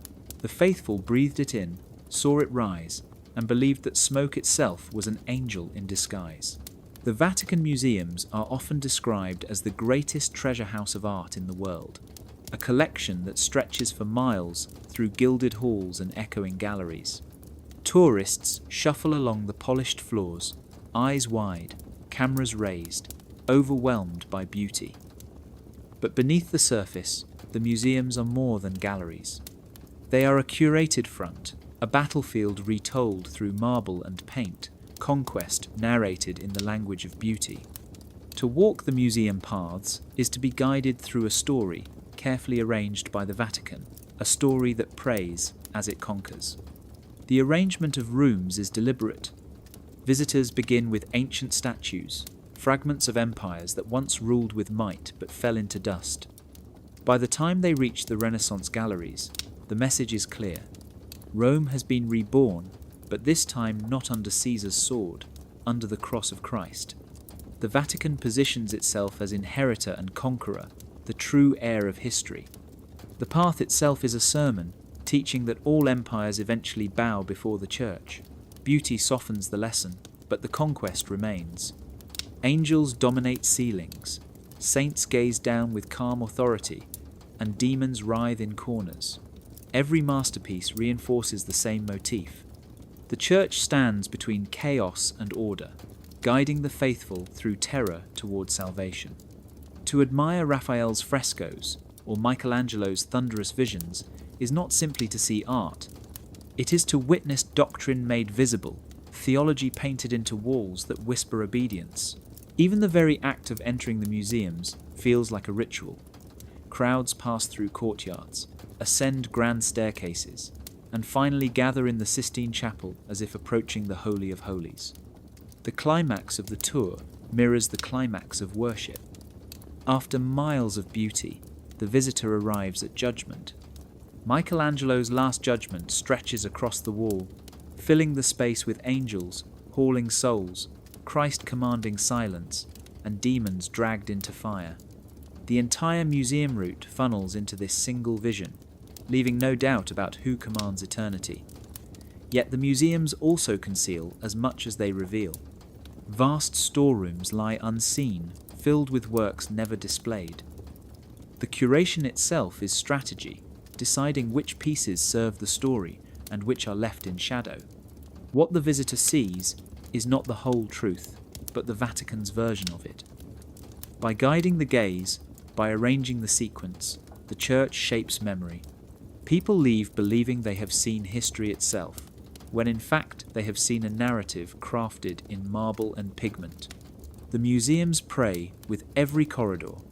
They pray that beauty will disarm skepticism, that awe will replace doubt, that the sheer weight of centuries of art will make the Vatican's authority feel eternal. And in many ways, the strategy works. Millions visit each year, their footsteps echoing in halls built to remind them that the Church does not merely preserve the past, it commands it. The Vatican museums are not silent. They whisper conquest through beauty, teaching that the war was already won and the evidence is hanging on the walls. When the Protestant Reformation shook Europe in the 16th century, the Vatican realized that words alone would not be enough to hold the faithful. Sermons could be ignored, pamphlets could be burned, but images burned themselves into memory. At the Council of Trent in the year 1545, leaders of the Church issued decrees that would shape the future of sacred art. From that moment forward, angelic imagery was sharpened like a blade. Clarity, didactic power, and emotional shock were no longer suggestions. They became official policy. The council declared that art must teach, not confuse. Angels were to be painted not as vague symbols, but as unmistakable warriors of heaven. Their wings spread wide, their swords glinting, their faces stern with judgment. The faithful needed to look at a canvas or a fresco and immediately know the lesson. Every detail had to push the viewer toward obedience. Confusion was forbidden, ambiguity was dangerous. The strategy was simple. If Protestants claimed that Rome had lost its way, the Vatican would counter with images so clear, so overwhelming, that no one could doubt its authority. Angels became the perfect messengers for this fire. They embodied purity and terror at once. They could soothe with halos or terrify with flaming swords. Their very presence silenced questions. Artists were commanded to amplify these qualities. Michelangelo had already shocked with his Last Judgment, but now this approach became mandatory. Painters like Caravaggio plunged scenes into brutal light and shadow, angels emerging like executioners from the dark. Sculptors like Bernini carved angels whose beauty seemed alive, yet whose gestures pressed the viewer into submission. Every stroke of paint, every curve of marble, was calculated to strike the heart. Emotion was not a side effect, it was the weapon. Tears, awe, and even fear were part of the arsenal. When the faithful entered a church, they were not meant to admire. They were meant to tremble, to feel that heaven and hell pressed in on every side. The Council of Trent had turned art into a campaign of shock and clarity. Even music followed suit. Angelic choirs in polyphony were composed to overwhelm the senses, layering sound upon sound until the faithful felt swept into a tide of voices that could only be divine. The policy of Trent reached far beyond Rome. Missionaries carried these fiery images into the Americas, Asia, and Africa. Angels painted on mission walls glared at new converts, their swords raised, their wings stretching across ceilings. The message was the same everywhere: obey the church or face the armies of heaven. What began as a decree in a council chamber became a global campaign of sight and sound. Counter-Reformation fire was not metaphorical. It was visible, audible, and unforgettable. Angels were sharpened into instruments of war, their imagery stripped of vagueness and polished into weapons of clarity. The Vatican knew that in the war for souls, beauty alone was not enough. Shock had to follow beauty. Fear had to walk with wonder. And so angels became fire, their presence burning into memory with the authority of eternity. Every church begins with a door, but in the Vatican's vision, that doorway is never neutral. It is a checkpoint, a place where the invisible war meets the body in motion. The faithful crossing the threshold are not simply entering a building. They are stepping through a guarded gate where purity is tested and protection deployed. The devil on the doorstep may be unseen, but the architecture makes sure you feel his threat. Holy water stoops are the first weapon. Small basins filled with consecrated water sit by the entrance, waiting for every hand. The act of dipping fingers and making the sign of the cross is not just a habit. It is a ritual of cleansing. It says you cannot carry the outside world inside. The devil must be washed off before you step further. The water is more than liquid. It is a shield, a reminder that purity begins at the door. Without it, entry feels incomplete, unsafe, as if the unseen enemy still clings to you. Guardian statues take the defense further. Angels carved in marble or cast in bronze often stand watch at portals. Some are serene, others fierce, swords drawn, wings arched wide as if blocking intruders. To the medieval mind, these were not decorations. They were stationed sentries. They warned demons that this territory was claimed and reminded believers that they were under watch. Passing between these guardians was like walking through an armed gate where heaven itself determined who entered. Doors themselves carried the same logic. Many cathedral doors were etched with demons being crushed or saints triumphing over evil. The faithful placed their hands on these images as they pushed the doors open, literally touching victory before crossing the line. It was not subtle. The message was clear. On this side of the threshold lies sanctuary. On the other side, chaos waits. Even the shape of the entrance spoke in symbols. Arches that stretched upward forced the eye toward heaven, reminding everyone that entry was ascent. Heavy doors that groaned open made the act of entering feel weighty, as if crossing into another world. The threshold was transformed into a stage, where every step reinforced the idea that purity had to be guarded. For the Vatican, this design was more than spiritual concern. It was strategy. By turning entrances into checkpoints, the Church trained the faithful to feel dependence. You could not walk into sacred space casually. You had to be cleansed, watched, and guided past symbols of power. Every arrival rehearsed obedience before a single prayer was spoken. To modern eyes, these devices may appear ornamental, but for centuries they were loaded with meaning. Holy water was a weapon against contamination. Guardian statues were a visible police force. Door carvings were propaganda etched in oak and bronze. Together, they made the doorway itself a battlefield. The devil on the doorstep never appeared, yet he was always implied. And each threshold reminded the faithful that stepping into the church was not only entry into beauty, but passage through a guarded gate in the endless war between purity and corruption. Time itself became a weapon in the Vatican's long campaign.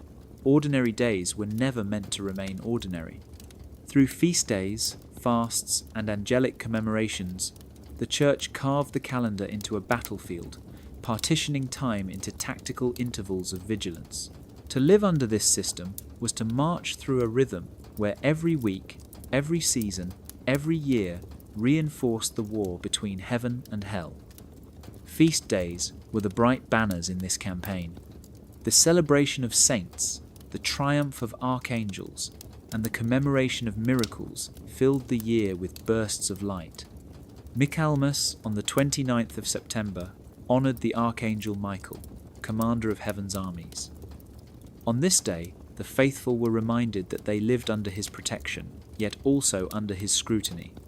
Statues of Michael weighing souls, or driving his sword into the dragon, made the lesson unavoidable. To celebrate was not just joy, it was drill. The feast day taught the faithful their place in the ranks, their dependence on celestial generals. Fasts worked as the darker counterpart. Lent and Advent forced the faithful into discipline, withholding food and comfort to mimic training.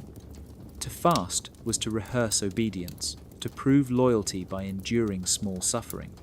It was not only spiritual purification, it was practice for vigilance, a reminder that the devil waited for any lapse. The rhythm of denial and release shaped the body as well as the mind. Every fast became a tactical checkpoint, a pause in comfort to strengthen resolve for the war unseen. Angels filled the calendar like watchtowers. Their commemorations punctuated time with reminders that heaven's army was active. Gabriel with his trumpet of annunciation, Raphael with his healing guidance, Michael with his sword and scales. Each was given a date, each marked by ritual and memory. The year was structured around these angelic guardians. turning the passage of time into a patrol route. Every few weeks, the faithful were pulled back into the war, reminded that they were never outside the gaze of heaven. Even ordinary Sundays became part of the strategy. The weekly rhythm of Mass broke time into sacred intervals, commanding the faithful to return, to kneel, to hear the same words repeated endlessly. This repetition was more than devotion. It was reinforcement, the same way a soldier repeats drills until obedience becomes second nature. Time itself trained the faithful, ensuring that no one could drift too far without being pulled back into the cycle. By partitioning time, the Vatican created a calendar of combat that reached into every home and every body. A farmer planting crops, a merchant opening shop, a mother teaching her children, all of them lived within this sacred schedule. Days of work, days of abstinence, days of triumph, and days of mourning were all tied to the rhythm of angels and demons. Life itself became a march, paced by bells and feast days. The strategy was subtle but total. To control time was to control memory, discipline, and expectation. The faithful could not escape the rhythm. Every sunrise carried the weight of ritual. Every season brought the reminder that the war was still being fought, and every year marched forward under the banner of angels, their names etched into the calendar like commands written in stone. Behind the glowing altars and soaring frescoes lies a quieter battlefield, one fought not in stone or paint, but in paper, bone, and sealed boxes. The Vatican has long kept what could be called an archive of wings, a vast storehouse where victories over chaos are preserved as if they were trophies. Registers filled with ink, reliquaries cradling fragments of saints, and chests sealed with wax form a hidden network of memory. These objects do not merely record the past, they enforce it, ensuring that the Church's triumphs remain visible to heaven, if not always to the world. Registers were the most fragile but also the most powerful of these tools. Written in neat lines by monks and clerics, they catalogued miracles, indulgences, and victories attributed to the intercession of angels and saints. Every healed wound, every exorcism, every apparition was copied into parchment books that grew heavy with centuries of ink. To the faithful, these were not just stories. They were evidence, stamped and sealed by authority. Reading the registers was like looking at a battle log, proof that the invisible war was being won again and again. If anyone doubted, the pages stood ready, as if angels themselves had signed their names. Reliquaries were the material side of the archive. Bone fragments, locks of hair, drops of blood preserved in crystal or gold cases sat on altars and in chapels across Christendom. They were displayed not as curiosities, but as battlefield relics, tokens from soldiers of heaven who had fought and died. A piece of a martyr's skull or a shard of the cross became more than sacred matter. It became proof that the war had already passed through flesh and left behind victory. To see a reliquary was to believe that heaven and earth had once touched, that the faithful now stood in the presence of that memory turned into object. Sealed boxes carried the most mystery. Hidden deep within the Vatican, many of these containers were never meant for public view. They held manuscripts too fragile or too dangerous to circulate, letters from popes, decrees stamped with seals, even artifacts whose meaning may have been known only to a few. The boxes themselves became symbols of control. They whispered that there were victories and truths so powerful they could not be left in the open. To guard them was as much an act of warfare as to reveal them. The archive of wings was not decoration. It was infrastructure, a way of turning memory into authority. By keeping registers, reliquaries, and sealed chests, the Church did more than preserve history. It shaped it, deciding what would be remembered and what would remain hidden. The faithful could see the reliquaries on feast days, touch the edges of registers in monasteries, and hear stories of sealed boxes that held the deepest secrets. Each encounter reinforced the sense that the Church did not only preach victory, it held it, locked in paper and bone. In this archive, angels left no feathers behind. only records and relics, stored like weapons to remind the world that the war had already been won. When the lights dim in a theatre, and the screen flickers alive, the old war of angels and demons finds a new stage. Modern media, from cinema to video games, has inherited the Vatican's script almost word for word. The winged guardians, the flaming swords, the grotesque demons writhing in shadow, all of it reappears as special effects of control. What began as frescoes on ceilings and mosaics in apses now bursts across digital screens, teaching the same lessons in a language of light and sound. The angel has become one of cinema's most reliable symbols, sometimes radiant, sometimes terrifying, but always commanding. Directors borrow from Vatican iconography without hesitation. Angels descend in shafts of light, wings unfurling in impossible slow motion, while demons screech from dark corners with teeth sharpened into caricatures of evil. The audience gasps, but they are rehearsing the same reactions their ancestors felt in candlelit chapels centuries earlier. Awe and fear remain the twin tools of obedience, only now projected 20 feet tall. Horror films often lean on this imagery. The exorcism scene, complete with crucifix, chanting, and unseen combatants, is practically a genre of its own. The smoke, the prayers, the struggle between priest and possessed all echo rituals the Vatican codified centuries ago. Audiences feel the same tension the medieval faithful once felt, sitting beneath painted angels glaring down from vaulted ceilings. Fear of chaos and comfort in order dance together on the screen. Games carry this even further. Players take the role of warriors of light, battling demons across ruined landscapes, guided by angelic voices that whisper commands. Levels are built like chapels, dark corridors opening into radiant spaces where winged figures appear as both saviors and judges.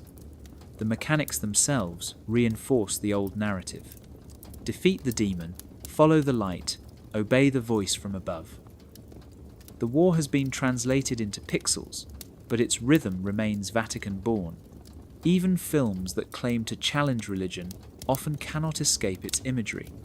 Angels appear as fallen rebels, demons as seductive threats, churches as battlegrounds where hidden truths wait. The very act of using these symbols proves their enduring grip. The Vatican's visual vocabulary has become so deeply woven into culture that to tell a story of good and evil almost requires its angels and demons. What is striking is not just the persistence of these images, but their effect. Audiences who may never set foot in a cathedral still absorb the logic. They feel the weight of angelic authority, the terror of demonic chaos, and the relief of ritual victory. The kneeling once required in stone chapels is mirrored by the shiver in a dark theatre, the pause of breath before an on-screen angel speaks. Cinema has learned to kneel, not in devotion but in technique, bowing to the power of imagery shaped by centuries of Vatican strategy. The battlefield has changed, but the weapons are the same. Wings, fire, terror, and light, now carried not in marble or paint, but in soundtracks and special effects, and still, they teach the viewer to obey. To step inside the Vatican's world is to be surrounded by layers of gold, leaf, marble, smoke, and song. Everything glitters, everything resonates, and everything seems to point toward heaven. But peel back the layers, and a different truth emerges. The beauty, the fear, and the ritual are not just acts of devotion. They are cosmetics, carefully crafted surfaces designed to shape how people think, move, and believe. The cosmetic is not false in the sense of being empty. It is powerful precisely because it fuses art and authority, making control feel like wonder. Gold leaf covers altars and frames, paintings of angels. Its shimmer suggests eternity, as though heaven itself radiates from the surface. Yet behind the gold lies wood or stone, ordinary matter that only becomes sacred through this dazzling disguise. The faithful do not see the plain surface, they see glory.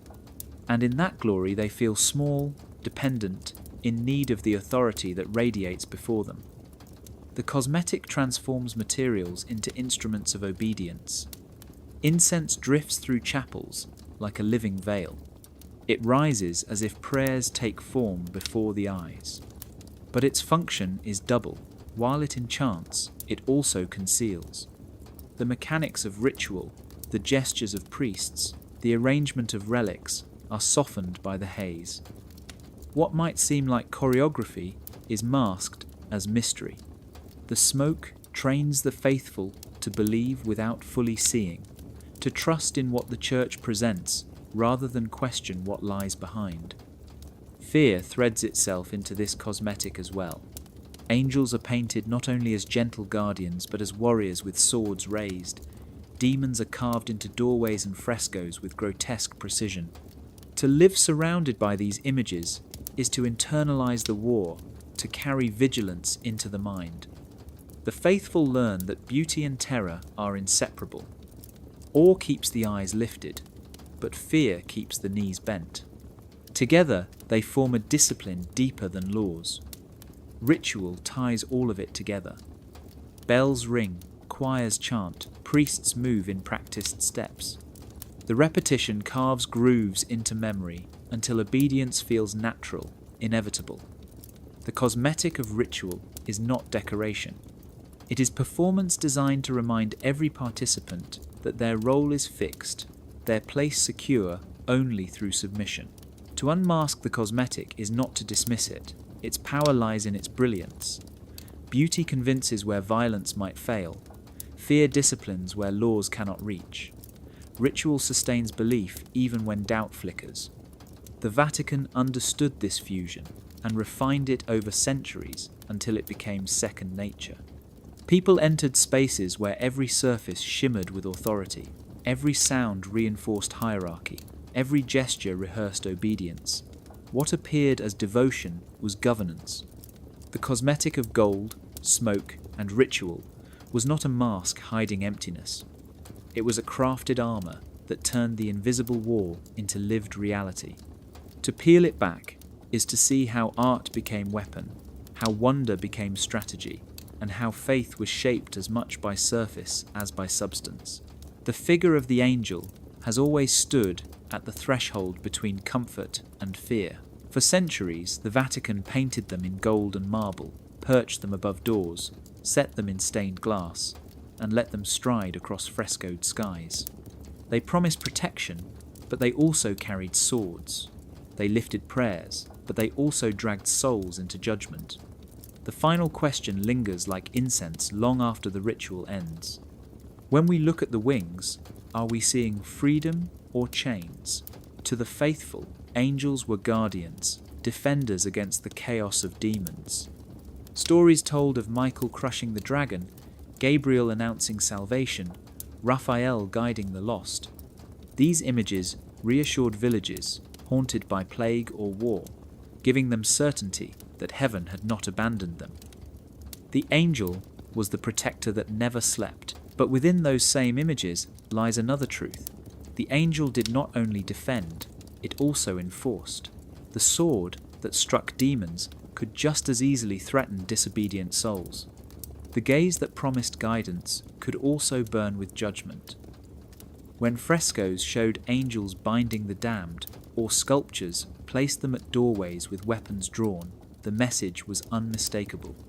Protection came at the price of submission. Beauty made the lesson gentle, but the lesson remained. Throughout the centuries, the Vatican refined this double edge.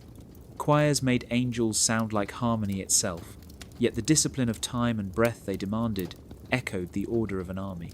Relics whispered of victory, but they also reminded the faithful that bodies and blood were trophies of war. Even the calendar, filled with angelic feasts and fasts, was a rhythm of vigilance, drilling obedience through the steady march of time. The angel was never simply a friend. It was a command. The ambiguity remains alive in modern culture. Films, novels, and games still cast angels as both saviors and terrifying judges. Their wings blaze in light, but their eyes glare with fire. They step from the Vatican's archives into screens and stories, carrying the same paradox. Are they here to free or to bind? The power of the angel lies in this uncertainty. It can be read as a symbol of hope or of domination, sometimes within the same image. That tension is what made it so effective as a tool of governance. No one could resist its beauty, and no one could ignore its threat. The final turn, then, belongs not to the Vatican but to us. To see an angel is to face the question of who wields the wings. Are they lifted by those who seek to protect or by those who seek to control? The image itself does not decide. It is the hand that paints, the voice that preaches, the institution that curates. Angels can shine as guardians or loom as wardens. The wings that lift can also press down. In the end, the question lingers like a shadow in the light. Angel or demon? Perhaps the line is thinner than we are taught, and perhaps the truest test of faith is learning to ask it at all.